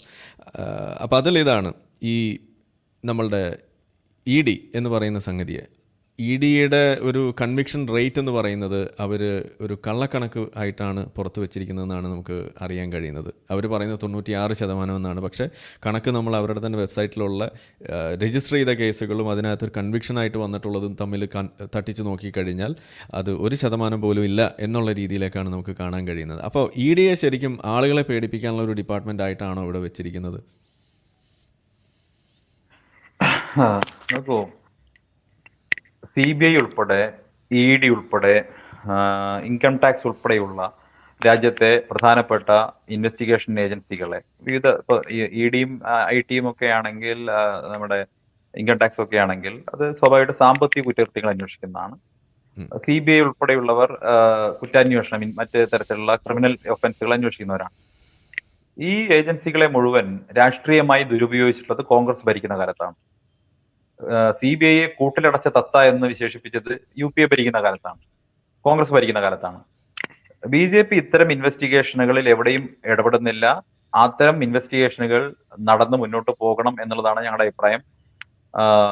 നിയമത്തിന്റെ വഴിക്ക് മുന്നോട്ട് പോകട്ടെ എന്നുള്ളത് തന്നെയാണ് ഇക്കാര്യത്തിൽ ഞങ്ങളുടെ അഭിപ്രായം എന്ന് പറയുന്നത്. ഒന്ന്. രണ്ട്, EDയെ വിട്ട് ആരെയും പീഡിപ്പിക്കാൻ നോക്കൂ. EDക്ക് എങ്ങനെയാണ് ഇത്തരത്തിൽ സാമ്പത്തിക കുറ്റകൃത്യങ്ങൾ അന്വേഷിക്കാനും അതല്ലെങ്കിൽ സാമ്പത്തിക കുറ്റവാളികൾക്കെതിരെ നടപടിയെടുക്കാനുമുള്ള ധൈര്യം കിട്ടിയത്? EDയെ കുറിച്ച് നമ്മൾ ചർച്ച ചെയ്യുന്നത് തന്നെ കഴിഞ്ഞ ഒരു 2016 ശേഷമല്ലേ കാര്യമായിട്ട് ചർച്ച ചെയ്യുന്നത്. എന്തുകൊണ്ട് സാധിച്ചു? അവിടെ നിങ്ങൾ അഭിനന്ദിക്കേണ്ടത് നരേന്ദ്രമോദി സർക്കാർ നടത്തിയിട്ടുള്ള ഡിമോണിറ്റൈസേഷൻ എന്ന് പറയുന്ന പ്രധാനപ്പെട്ട സംഗതിയാണ്. ഡിമോണിറ്റൈസേഷന് ശേഷം രാജ്യത്തെ എക്കണോമി എന്ന് പറയുന്നത് അതിനൊരു എന്താ പറയുക, അതിനൊരു പ്രോപ്പർ ചാനലിലൂടെയുള്ള ഒരു എക്കണോമി നമ്മുടെ രാജ്യത്ത് അതിന് തുടക്കം കുറിക്കപ്പെട്ടു. ബാങ്കിലേക്ക് ആളുകൾ പണം നിക്ഷേപിക്കപ്പെട്ടു. രാജ്യത്ത് പണം കൈമാറ്റം ചെയ്യുന്ന കാര്യങ്ങളിൽ നിയമപരമായിട്ടുള്ള പലതരത്തിലുള്ള സങ്കീർണമായിട്ടുള്ള നിയമങ്ങൾ കൊണ്ടുവന്നു. അപ്പം ഈ ഒരു സ്ഥലം വാങ്ങുന്ന കാര്യമാണെങ്കിൽ ഒക്കെ നമുക്കറിയാം, ഇപ്പൊ പണം കൈമാറുന്നത് പൂർണ്ണമായിട്ടും ബാങ്ക് വഴിക്കാണ്. വളരെ കുറച്ച് പൈസ മാത്രമേ ക്യാഷ് ആയിട്ട് കൈമാറാൻ പറ്റും. സ്വാഭാവികമായിട്ടും ഒരു ഡിജിറ്റൽ ഫുട് പ്രിന്റ് നമ്മുടെ രാജ്യത്തെ ക്യാഷ് ഫ്ലോയുമായി ബന്ധപ്പെട്ട് ഉണ്ടായി. അപ്പൊ ഈ ഡിജിറ്റൽ ഫുട് പ്രിന്റ് രൂപീകരിക്കപ്പെട്ടതിന് ശേഷമാണ് രാജ്യത്തെ സാമ്പത്തിക കുറ്റകൃത്യങ്ങൾ അന്വേഷിക്കുന്ന ഏജൻസികൾക്ക് രാജ്യത്തെ പണം ഏത് വഴിക്ക് പോകുന്നു എന്ന് സംബന്ധിച്ചിട്ടുള്ള അറിവുണ്ടായത്. അപ്പൊ സ്വാഭാവികമായിട്ടും നരേന്ദ്രമോദി സർക്കാർ നടത്തിയിട്ടുള്ള സാമ്പത്തിക പരിഷ്കരണങ്ങളുടെ ഭാഗമായി രാജ്യത്തെ സാമ്പത്തിക കുറ്റാന്വേഷണം അന്വേഷിക്കുന്ന ഏജൻസികൾക്ക് അവരുടെ ഇൻവെസ്റ്റിഗേഷൻ കൂടുതൽ സൗകര്യപ്രദമാവുകയും അവർക്ക് തെളിവ് ശേഖരണം കൂടുതൽ എളുപ്പമാവുകയും ചെയ്തിട്ടുണ്ട്. അതിന്റെ ഭാഗമായിട്ട് നിങ്ങൾ EDയുടെ അടക്കമുള്ള ട്വിറ്റർ ഹാൻഡിൽ ഒന്ന് പരിശോധിച്ച് നോക്കൂ. ഓരോ ദിവസവും ഇന്ത്യയിൽ നടക്കുന്ന കോർപ്പറേറ്റ് ഫ്രോഡുകൾ ഉൾപ്പെടെയുള്ളവർ 1000, 2000, 300, 400 ഒക്കെ കോടി രൂപ ഓരോ ദിവസവും അറ്റാച്ച് ചെയ്തതിന്റെ, രാജ്യത്തെ പൊതു ഖജനാവിലേക്ക് മുതൽ കൂട്ടിയതിന്റെ കണക്ക് നിങ്ങൾക്ക് കാണാൻ സാധിക്കും. ഈ പറയുന്ന വിജയ് മല്യ ഉൾപ്പെടെയുള്ളവരുടെ 10,000 കോടി രൂപയുടെ സ്വത്ത് അറ്റാച്ച് ചെയ്ത് കഴിഞ്ഞു. എന്റെ സ്വത്ത് ഇനിയും അറ്റാച്ച് ചെയ്തെടുക്കല്ലേ, ഞാൻ തിരിച്ച് എന്താ പറയാ, ഞാൻ കൂടുതൽ പണം ഞാൻ എന്റെ പേരിൽ ആരോപിക്കപ്പെട്ടതിനേക്കാൾ കൂടുതൽ പണം ഗവൺമെന്റ് അറ്റാച്ച് ചെയ്ത് കഴിഞ്ഞു എന്നാണ് മല്യൊക്കെ പറയുന്നത്. അപ്പം അത്തരത്തിൽ സാമ്പത്തിക കുറ്റവാളികളുടെ കയ്യിൽ അകപ്പെട്ട രാജ്യത്തിന്റെ പണം തിരിച്ചു പിടിക്കാൻ ഇ ഡിക്ക് സാധിച്ചിട്ടുണ്ട് എന്നുള്ളതാണ് വസ്തുത. ഇ ഡിയുടെ കൺവിക്ഷൻ റേറ്റ് സംബന്ധിച്ച് പലതരത്തിൽ പല വ്യത്യസ്ത അഭിപ്രായം ഉണ്ടാവാം. എന്നെ സംബന്ധിച്ചോളം ആധികാരികമായിട്ടുള്ള ഡേറ്റ എന്ന് പറയുന്നത് ഗവൺമെന്റ് പ്രൊവൈഡ് ചെയ്യുന്ന ഡേറ്റയാണ്. ഞാൻ അതുമായിട്ട് മുന്നോട്ട് പോകാം. വിശ്വസിക്കുന്നത് ഗവൺമെന്റ് പ്രൊവൈഡ് ചെയ്യുന്ന ഡേറ്റയാണ്. അതുകൊണ്ട് മറ്റു തരത്തിലുള്ള വാർത്തകളെയൊന്നും ഞാൻ വിശ്വസിക്കുന്നില്ല. ഓക്കെ. അപ്പോൾ എന്തായാലും ഇനി ഞാൻ ദീർഘിപ്പിച്ച് ബുദ്ധിമുട്ടിപ്പിക്കുന്നില്ല. ഒരു നമുക്കിവിടെ വന്ന അനേകം കമൻറ്റുകളിൽ ഉള്ളതിൽ ഒരെണ്ണം ഞാനിവിടെ ഒന്ന് പിൻ ചെയ്ത് വെച്ചതാണ്. ഈ ഒരു തരത്തിൽ ഒരുപാട് ആളുകൾ നമുക്ക് പ്രതികരണങ്ങൾ ഇവിടെ തരാറുണ്ട്. 100% സംഖ്യയായ എനിക്കും ചോദിച്ച ചോദ്യം ചോദിക്കാനുണ്ട്. അതുകൊണ്ട് അഴിമതിക്കാരെ BJPയിൽ ചേർക്കുന്നത് ഇനി ആയിരിക്കുന്നത് അനുവദിക്കാൻ ബുദ്ധിമുട്ടുണ്ട് എന്നത് ഞാൻ പറഞ്ഞല്ലോ, നിരന്തരം നമ്മൾ കാണുന്നൊരു കാര്യമാണ്. ഇനി അത് ഞാൻ വിടുന്നു. എന്തായാലും അതൊരു പോയിൻ്റായിട്ട് വെക്കുകയാണ്, സമയത്തിൻ്റെ ഒരു പ്രശ്നം ഉള്ളതുകൊണ്ട്. എന്നാൽ അവസാനമായിട്ട് ഇപ്പോൾ ഹിന്ദു രാഷ്ട്രം ആക്കാനാണ്, അല്ലെങ്കിൽ ഹിന്ദു രാഷ്ട്രം നിലവിലുണ്ട് എന്ന് പറയുന്നു. എന്തു തന്നെ ആയാലും 400 സീറ്റ് ലഭിച്ച് വരുന്ന ഒരു മുറ ആയിക്കഴിഞ്ഞാൽ ഇവിടെ ഏത് രീതിയിലുള്ള ഒരു ഭരണ സംവിധാനമാണ് ഉദ്ദേശിക്കുന്നത്? നിലവിലെ ഈ കോൺസ്റ്റിറ്റ്യൂഷനൊക്കെ അവിടെ മാറ്റി വെക്കപ്പെടുന്ന എന്തെങ്കിലും കാര്യങ്ങൾ അവിടെ അണിയറയിലുണ്ടോ? ഇത് യഥാർത്ഥത്തിൽ ഒരു ഹിന്ദു താലിബാൻ ആകാനുള്ള സാധ്യതയുണ്ടോ? എന്താണ് അതിനെക്കുറിച്ച് കൂടി ഒന്ന് പറയാനുള്ളത്? അത് കഴിഞ്ഞ് നമുക്ക് നിർത്താം. ആരിഫ്, ആ ചോദ്യം വളരെ അൺഫെയർ ആണ്. 10 വർഷം രാജ്യം ഭരിച്ച ഒരു പാർട്ടി ആ ഭരണത്തിൽ എവിടെയും ഒരു മതവിഭാഗത്തോടും ഒരു തരത്തിലുള്ള വിവേചനവും കാണിച്ചിട്ടില്ല. രാജ്യത്ത് കോടിക്കണക്കിന് വരുന്ന മനുഷ്യർക്ക് ജീവിക്കാൻ ആവശ്യമായ വീട് നൽകിയ സമയത്ത് അത് ആ വീട് കൊടുക്കുന്നത് ഹിന്ദുവിനാണോ മുസ്ലിമിനാണോ എന്ന്, അല്ലെങ്കിൽ ക്രിസ്ത്യാനിക്കാണോ, മതമുള്ളവനാണോ മതമില്ലാത്തവനാണോ നിങ്ങൾ നോക്കിയിട്ടില്ല. രാജ്യത്തെ കോടിക്കണക്കിന് വീടുകളിലേക്ക് ജൽജീവൻ മിഷൻ പദ്ധതി പ്രകാരം കുടിവെള്ളം കൊടുക്കുന്ന സമയത്ത് ആ കുടിവെള്ളം കിട്ടുന്നത് ഹിന്ദുവിനാണോ മുസ്ലിമിനാണോ മതമുള്ളവനാണോ മതമില്ലാത്തവനാണോ എന്നുള്ളത് BJP പരിശോധിച്ചിട്ടില്ല. കോടിക്കണക്കിന് കർഷകർക്ക് PM കിസാൻ സമ്മാൻ യോജനയുടെ പ്രതിവർഷം 6000 രൂപ കിട്ടുന്ന സമയത്ത് കോടിക്കണക്കിന് വരുന്ന ഇന്ത്യക്കാർക്ക്, കർഷകർക്ക് ആ പണം കിട്ടുകയാണ്. അവിടെ എവിടെയും മതവിവേചനം ഉള്ളതായി ആരും ആരോപിച്ചിട്ടില്ല. രാജ്യത്ത് ആയുഷ്മാൻ നിരവധി പദ്ധതി, ഞാൻ സമയക്കുറവുകൊണ്ടും മൂലം സൂചിപ്പിക്കുന്നില്ല. ഞാൻ ഒറ്റ ഉദാഹരണം പറയാം. ഈ മുസ്ലിം വിഭാഗത്തിന് സ്പെസിഫിക് ആയിട്ട് എന്തൊക്കെയാണ് ചെയ്തത്? അത് 1-2 ഉദാഹരണങ്ങൾ. ഞാൻ ഒരു മതവിഭാഗത്തിന് സ്പെസിഫിക് ആയിട്ട് ചെയ്ത കാര്യത്തെ കുറിച്ചല്ല പറയാൻ ആഗ്രഹിക്കുന്നത്. 140 കോടി വരുന്ന ഭാരതീയർക്ക്, രാജ്യത്തെ 140 കോടി വരുന്ന ഭാരതീയർക്ക് വേണ്ടിയാണ് നരേന്ദ്രമോദി ഭരിക്കുന്നത്. ഞാൻ 140 കോടി ജനങ്ങളുടെ പ്രധാന സേവകനാണ് എന്നാണ് അദ്ദേഹം പറയുന്നത്. നോക്കൂ, ഒറ്റ കാര്യം പറയാം. ഇനിയിപ്പോ മതം തിരിച്ചു പറയണ്ട. ലക്ഷദ്വീപ് എന്ന് പറയുന്നത് ഏകദേശം 100% മുസ്ലിങ്ങൾ അധിവസിക്കുന്ന സ്ഥലമാണ്. അവിടെ ജനസംഖ്യ എന്ന് പറയുന്നത് 65,000 ആണ്. ഇപ്പൊ കേരളത്തിന്റെ ഒരു ലോജിക് ഉണ്ടല്ലോ, ഞങ്ങൾ 1 രൂപ ടാക്സ് കൊടുക്കുമ്പോൾ ഞങ്ങൾക്ക് തിരിച്ചത് കിട്ടുന്നില്ല എന്ന് പറയുന്നുണ്ടല്ലോ. ആ ലോജിക് അനുസരിച്ചാണെങ്കിൽ ലക്ഷദ്വീപിൽ ഈ നിമിഷവും ഇന്റർനെറ്റ് എത്തിയിട്ടുണ്ടാവില്ല. 1500 കോടി മുടക്കി സമുദ്രാന്തര കേബിൾ ഇട്ട് ലക്ഷദ്വീപിലേക്ക് ഇന്റർനെറ്റ് എത്തിച്ചത് നരേന്ദ്രമോദി സർക്കാരാണ്. അവിടേക്ക് ആധുനിക സൗകര്യങ്ങൾ എത്തിക്കുന്നത്, അവിടുത്തെ ടൂറിസം ഇൻഡസ്ട്രി ഡെവലപ്പ് ചെയ്യുന്നത്, അവിടെ ജനങ്ങൾക്ക് കൂടുതൽ ജോബ് ഓപ്പർച്യൂണിറ്റി ഉണ്ടാവാൻ വേണ്ടിയുള്ള കാര്യങ്ങൾ ചെയ്യുന്നത് നരേന്ദ്രമോദി സർക്കാരാണ്. അത് ഏതെങ്കിലും മതവിഭാഗത്തിന് വേണ്ടിയിട്ടല്ല. നരേന്ദ്രമോദി കൃത്യമായി പറഞ്ഞു, നമ്മുടെ രാഷ്ട്ര ശരീരത്തിൽ, മനുഷ്യരുടെ ശരീരം പോലെ തന്നെയാണ്, കാൽപാദത്തിന് ചുവട്ടിൽ ഒരു മുള്ളു തറച്ചു കഴിഞ്ഞാൽ കണ്ണീര് വരുന്നത് കണ്ണിലൂടെയാണ്. ശരീരത്തിന് മൊത്തം അതിന്റെ വേദന അനുഭവിക്കേണ്ടി വരും. രാജ്യത്തെ ഏതെങ്കിലും ഒരു വിഭാഗം, രാജ്യത്തെ ഏതെങ്കിലും ഒരു പ്രദേശം മാത്രം അവികസിതമായി തുടർന്നാൽ 2047 വികസിത ഭാരതം എന്ന സങ്കല്പം പൂർത്തീകരിക്കാൻ അത് തടസ്സമാകും. രാജ്യത്ത് 20 കോടി വരുന്ന മുസ്ലിങ്ങൾ വികസിക്കാതെ എങ്ങനെയാണ് ഈ രാജ്യം വികസിക്കുക? 20 കോടി മുസ്ലിങ്ങളെ മാത്രമായി മാറ്റി നിർത്താൻ സാധിക്കുമോ? ഇല്ലല്ലോ. രാജ്യത്തെ മുഴുവൻ ജനങ്ങളും സമാനത, ഒരേ തുല്യമായിട്ടുള്ള രീതിയിൽ അവരുടെ ജീവിത നിലവാരം വികസിക്കുകയും അവർക്ക് ജീവിക്കാൻ വേണ്ട സൗകര്യങ്ങൾ ഒരുക്കി കൊടുക്കുകയും ചെയ്യുന്ന പ്രവൃത്തിയാണ് നരേന്ദ്രമോദി ചെയ്യുന്നത്. ഞാൻ ചെറിയ ഉദാഹരണം പറയാം. ഇവിടെ വന്ദേ ഭാരത് ട്രെയിൻ ഓടുന്നുണ്ട്. ആ വന്ദേ ഭാരത് ട്രെയിനിൽ കയറുന്നത് ഹിന്ദുവാണോ മുസ്ലിമാണോ നോക്കിയിട്ടാണോ കേരള MP പോലും ഇല്ലാത്ത കേരളത്തിന് 2 വന്ദേ ഭാരത് കൊടുത്തത്? ഇപ്പൊ 3ാമത്തെ വന്ദേ ഭാരത് കൊടുക്കാൻ പോകുന്നു. ഇവിടെ 29 രൂപയുടെ ഭാരത് റൈസ് കൊടുക്കുമ്പോൾ അത് വേവുന്ന അരി, അത് വേവുന്ന അടുക്കള ഹിന്ദുവിന്റേതാണോ മുസ്ലിമിന്റേതാണോ ഞങ്ങൾ നോക്കിയിട്ടില്ല, ക്രിസ്ത്യാനിന്റേതാണോ ഞങ്ങൾ നോക്കിയിട്ടില്ല. ഇവിടെ അതുപോലെ തന്നെ NH66 ഡെവലപ്പ് ചെയ്യുന്നത് 65,000 കോടി രൂപയാണ് ഒരൊറ്റ MP ഇല്ലാത്ത കേരളത്തിലേക്ക് കൊടുത്തത്. 65,000 കോടി രൂപ. ആ 65,000 കോടി രൂപ കേരളത്തിന്റെ ചരിത്രത്തിൽ, സ്വതന്ത്ര ഇന്ത്യയുടെ ചരിത്രത്തിൽ കേരളത്തിന് ഇന്നേ വരെ കിട്ടിയിട്ടുള്ള ഏറ്റവും വലിയ ഇൻവെസ്റ്റ്മെന്റ് ആണ്. ആ 65,000 കോടി രൂപയുടെ നിങ്ങൾ കാണുന്നുണ്ടല്ലോ ദേശീയപാത വികസനം. അതിലൂടെ യാത്ര ചെയ്യുന്നവർ ഏത് മതവിഭാഗത്തിൽപ്പെട്ടവരാവുന്ന ആരെങ്കിലും പരിശോധിക്കുന്നുണ്ടോ? മുഴുവൻ രാജ്യത്തിനാണ് ഗുണം കിട്ടാൻ പോകുന്നത്, കേരളം ഉൾപ്പെടെ. കേരളം വികസിച്ചാൽ മാത്രമേ രാജ്യം വികസിക്കുകയുള്ളൂ. രാജ്യം മുഴുവൻ വികസിക്കണം. രാജ്യത്തിന്റെ ഏതെങ്കിലും ഒരു പ്രദേശം മാത്രമായിട്ട് പിന്നോക്കം നിൽക്കാൻ പറ്റില്ല. അങ്ങനെ രാജ്യം മുഴുവൻ ഒരേപോലെ വികസിച്ച് മുന്നേറി വരണം എന്നുള്ളതാണ് ഞങ്ങളുടെ സങ്കല്പം, ഞങ്ങളുടെ ലക്ഷ്യം. 2047 രാജ്യത്തെ വികസിത രാജ്യമാക്കി മാറ്റുക. രാജ്യം സ്വാതന്ത്ര്യം കിട്ടി 100 വർഷം തികയുന്ന സമയത്ത് രാജ്യത്തെ വികസിത രാജ്യമായി മാറ്റുക എന്നുള്ള നല്ല ലക്ഷ്യത്തോടു കൂടിയാണ് പ്രവർത്തിക്കുന്നത്. ഇനി വരുന്ന സർക്കാർ തീർച്ചയായും രാജ്യത്ത് ഒരു യഥാർത്ഥ മതനിരപേക്ഷ രാഷ്ട്രം കെട്ടിപ്പടുക്കാൻ വേണ്ടിയുള്ള യഥാർത്ഥ മതേതരത്വം രാജ്യത്ത് നിലനിൽക്കാൻ വേണ്ടിയിട്ടുള്ള സമീപനം സ്വീകരിക്കും. ഒരു തർക്കവും ആ കാര്യത്തിൽ വേണ്ട. ഞങ്ങളുടെ വിശുദ്ധ ഗ്രന്ഥം എന്ന് പറയുന്നത് ഭരണഘടനയാണ്. ഒരു തർക്കവും ആ കാര്യത്തിൽ വേണ്ട. ഓക്കെ, എന്തായാലും വളരെ നന്ദിയുണ്ട്. എൻ്റെ ഒരു പേഴ്സണലായിട്ടുള്ളൊരു ഒരു റിക്വസ്റ്റ് എന്ന് പറയുന്നത്, ഇവിടെ ഏറ്റവും വലിയൊരു പരാതിയായിട്ട് നിൽക്കുന്ന ഒരു കാര്യമാണ് BJP അല്ലെങ്കിൽ RSS സംഘപരിവാർ രാഷ്ട്രീയത്തിന് മുസ്ലിം വിരുദ്ധത ഉണ്ട് എന്നുള്ളൊരു കാര്യം. അത് നിങ്ങൾക്കുണ്ടോ ഇല്ലയോ എന്നുള്ളതിനേക്കാൾ ഉപരി അതുണ്ട് എന്ന് സ്ഥാപിച്ചാൽ മാത്രമാണ് പല ആളുകൾക്ക് പല കാര്യങ്ങൾ നടക്കുകയുള്ളൂ എന്നൊരു സംഗതി പുറത്തുള്ളത് കൊണ്ട് കൂടിയാണ് ഞാനത് എടുത്ത് പറയുന്നത്. അപ്പോൾ അങ്ങനെ ഇരിക്കെ ഈ മുസ്ലിങ്ങളായിട്ടുള്ള വ്യക്തികൾക്ക് രാഷ്ട്രീയം താല്പര്യമുള്ള ആളുകൾക്ക് ചേർന്നുകൊണ്ട് പ്രവർത്തിക്കാനുള്ള ഒരു സാഹചര്യം അത് കേരളത്തിലുണ്ടോ? ഒരു മുസ്ലിം ആയിട്ടുള്ള ഒരു വ്യക്തി BJPയിൽ ഉയർന്നു വന്ന് പ്രധാനമന്ത്രിയാകാനുള്ള സാധ്യത നിലവിൽ BJPയിൽ ഉണ്ടോ ഇല്ലേ? ഈ രാജ്യത്ത് ഏറ്റവും ഉയർന്ന പദവി ഏതാ? അത് ഈ രാജ്യത്തിന്റെ പ്രസിഡന്റ് പദവിയാണ്. BJP ആദ്യം അധികാരത്തിലെത്തിയപ്പോൾ ഇന്ത്യയുടെ പ്രസിഡന്റ് ആക്കിയതൊരു ഒന്നാം തരം മുസൽമാനെ ആയിരുന്നു. ഈ രാജ്യത്ത് അബ്ദുൽ കലാം എന്ന് പറയുന്ന ഈ രാജ്യത്തിന്റെ ഏറ്റവും പ്രിയപ്പെട്ട പുത്രനെ, നമ്മളൊക്കെ ഏറ്റവും സ്നേഹിക്കുന്ന ആദരിക്കുന്ന ഒരു വ്യക്തിയെ രാജ്യത്തിന്റെ പ്രസിഡന്റ് ആക്കിയത് BJP ആയിരുന്നു എന്നുള്ളത് മറന്നുകൊണ്ടാണ് താങ്കൾ ഈ ചോദ്യം ചോദിക്കുന്നത്. നോക്കൂ, കേരളത്തിൽ ഞാൻ ഒരു കാര്യം പറയാം. തീർച്ചയായിട്ടും ഞാൻ ചോദിക്കട്ടെ, നമ്മുടെ രാജ്യത്ത് BJPക്ക് അധികാരം കിട്ടിയിട്ട് ഏതാനും കാലങ്ങളെ ആയിട്ടുള്ളൂ. BJPക്ക് അധികാരം കിട്ടി BJPയിൽ പ്രവർത്തിച്ചു വരുന്നവർ, നല്ല രീതിയിൽ പ്രവർത്തിച്ചു വരുന്നവർ, രാജ്യത്തിന് വേണ്ടി അവരുടെ കഴിവ് മാറ്റിവെക്കാൻ കഴിയുന്നവർ, രാജ്യത്തിന് വേണ്ടി നല്ല രീതിയിൽ പ്രവർത്തിക്കാൻ കഴിയുന്നവർ, അവരുടെ കഴിവനുസരിച്ചിട്ടുള്ള പദവികൾ BJPയിൽ എല്ലാ കാലത്തും കൊടുക്കും. എല്ലാവർക്കും നല്ല പരിഗണന കൊടുക്കുന്ന പാർട്ടിയാണ് BJP. തീർച്ചയായിട്ടും നിങ്ങൾക്കറിയാം, കേരളത്തിൽ നിന്ന് തന്നെ BJPയിലേക്ക് വന്നു ചേർന്നിട്ടുള്ള എല്ലാ വിഭാഗത്തിൽപ്പെട്ട ആളുകളുണ്ട്. ഇപ്പം BJP മുസ്ലിം വിരുദ്ധ പാർട്ടിയാണെന്ന് പറയുമ്പോൾ കാലിക്കറ്റ് യൂണിവേഴ്സിറ്റിയുടെ മുൻ VC ആയിരുന്ന അബ്ദുൽ സലാം സാർ ഉൾപ്പെടെയുള്ളവർ, അതല്ലെങ്കിൽ അബ്ദുള്ള കുട്ടി ഉൾപ്പെടെയുള്ളവർ, എല്ലാവരും ഇന്ന് BJPയിൽ പ്രവർത്തിക്കുകയല്ല. അവരെല്ലാം പ്രധാനപ്പെട്ട സ്ഥാനങ്ങളിലല്ലേ ഇരിക്കുന്നത്. അനിൽ ആന്റണി BJPയുടെ ദേശീയ സെക്രട്ടറിയാണ്. അബ്ദുള്ള കുട്ടി BJPയുടെ ദേശീയ വൈസ് പ്രസിഡന്റാണ്. എത്ര മലയാളികൾ ആയിട്ടുണ്ട്? എത്ര മലയാളികൾ BJPയുടെ ദേശീയ തലത്തിൽ വന്നിട്ടുണ്ട്? ഒരു O രാജഗോപാൽ അല്ലെങ്കിൽ ഒരു PK കൃഷ്ണദാസ് അല്ലാതെ മറ്റാരാ ഇങ്ങനെ വന്നിട്ടുള്ളത്? അപ്പം വരുന്ന ആളുകൾക്ക് BJPയിൽ ചേർന്ന് പ്രവർത്തിക്കുന്ന മത ന്യൂനപക്ഷ വിഭാഗങ്ങളിൽപ്പെട്ടവർക്ക് നല്ല പരിഗണന കൊടുക്കുന്നുണ്ട്. മാത്രമല്ല അവരുടെ പ്രവർത്തനം BJPക്ക് ആവശ്യമുണ്ട്.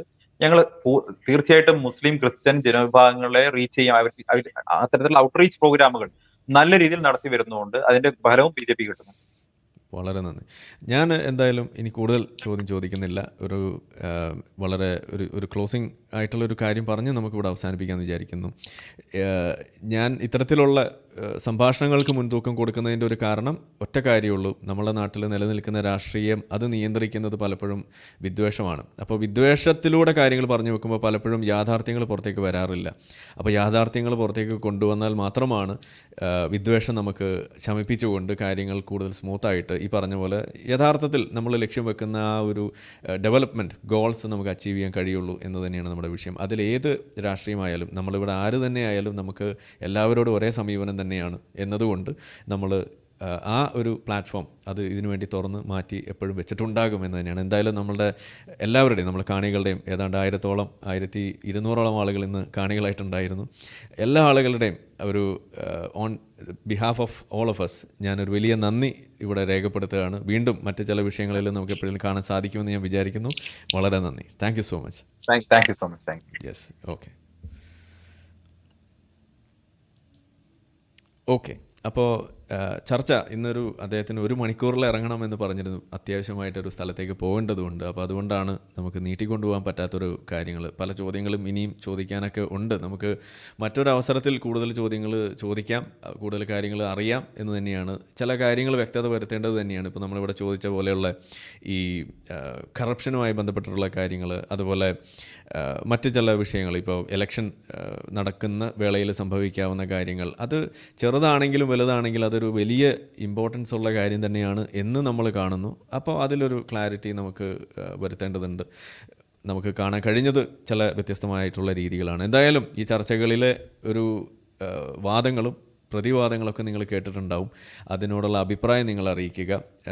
നിങ്ങളുടെ ചോദ്യങ്ങളോ മറ്റെന്തെങ്കിലും അഭിപ്രായങ്ങളുണ്ടെങ്കിൽ അത് കമൻറ്റ് സെക്ഷനിൽ നിങ്ങൾ ഇവിടെ രേഖപ്പെടുത്തുക. നമ്മളെ ചാനൽ കണ്ടുകൊണ്ടിരിക്കുന്ന ആളുകൾ ഇത് ചാനൽ സബ്സ്ക്രൈബ് ചെയ്തിട്ടില്ല എന്നുണ്ടെങ്കിൽ സബ്സ്ക്രൈബ് ചെയ്യുക. കൂടുതൽ ഇത്തരത്തിലുള്ള ചർച്ചകളും മറ്റ് ഇതുപോലെയുള്ള പരിപാടികളൊക്കെ ആയിട്ട് വീണ്ടും നിങ്ങളുടെ മുന്നിലേക്ക് വരാം. എന്ന് തന്നെയാണ് വിചാരിക്കുന്നത്. തൽക്കാലം ഇനി ഇവിടെ നീട്ടുന്നില്ല. എല്ലാവർക്കും ഒരു ശുഭരാത്രി നേർന്നുകൊണ്ട് നമുക്ക് മറ്റൊരു വിഷയവുമായിട്ട് നാളെ കാണാം എന്ന് പറഞ്ഞുകൊണ്ട് ഇവിടെ തൽക്കാലം നിർത്തുന്നു. എല്ലാവർക്കും നന്ദി, നമസ്കാരം, ഗുഡ് നൈറ്റ്.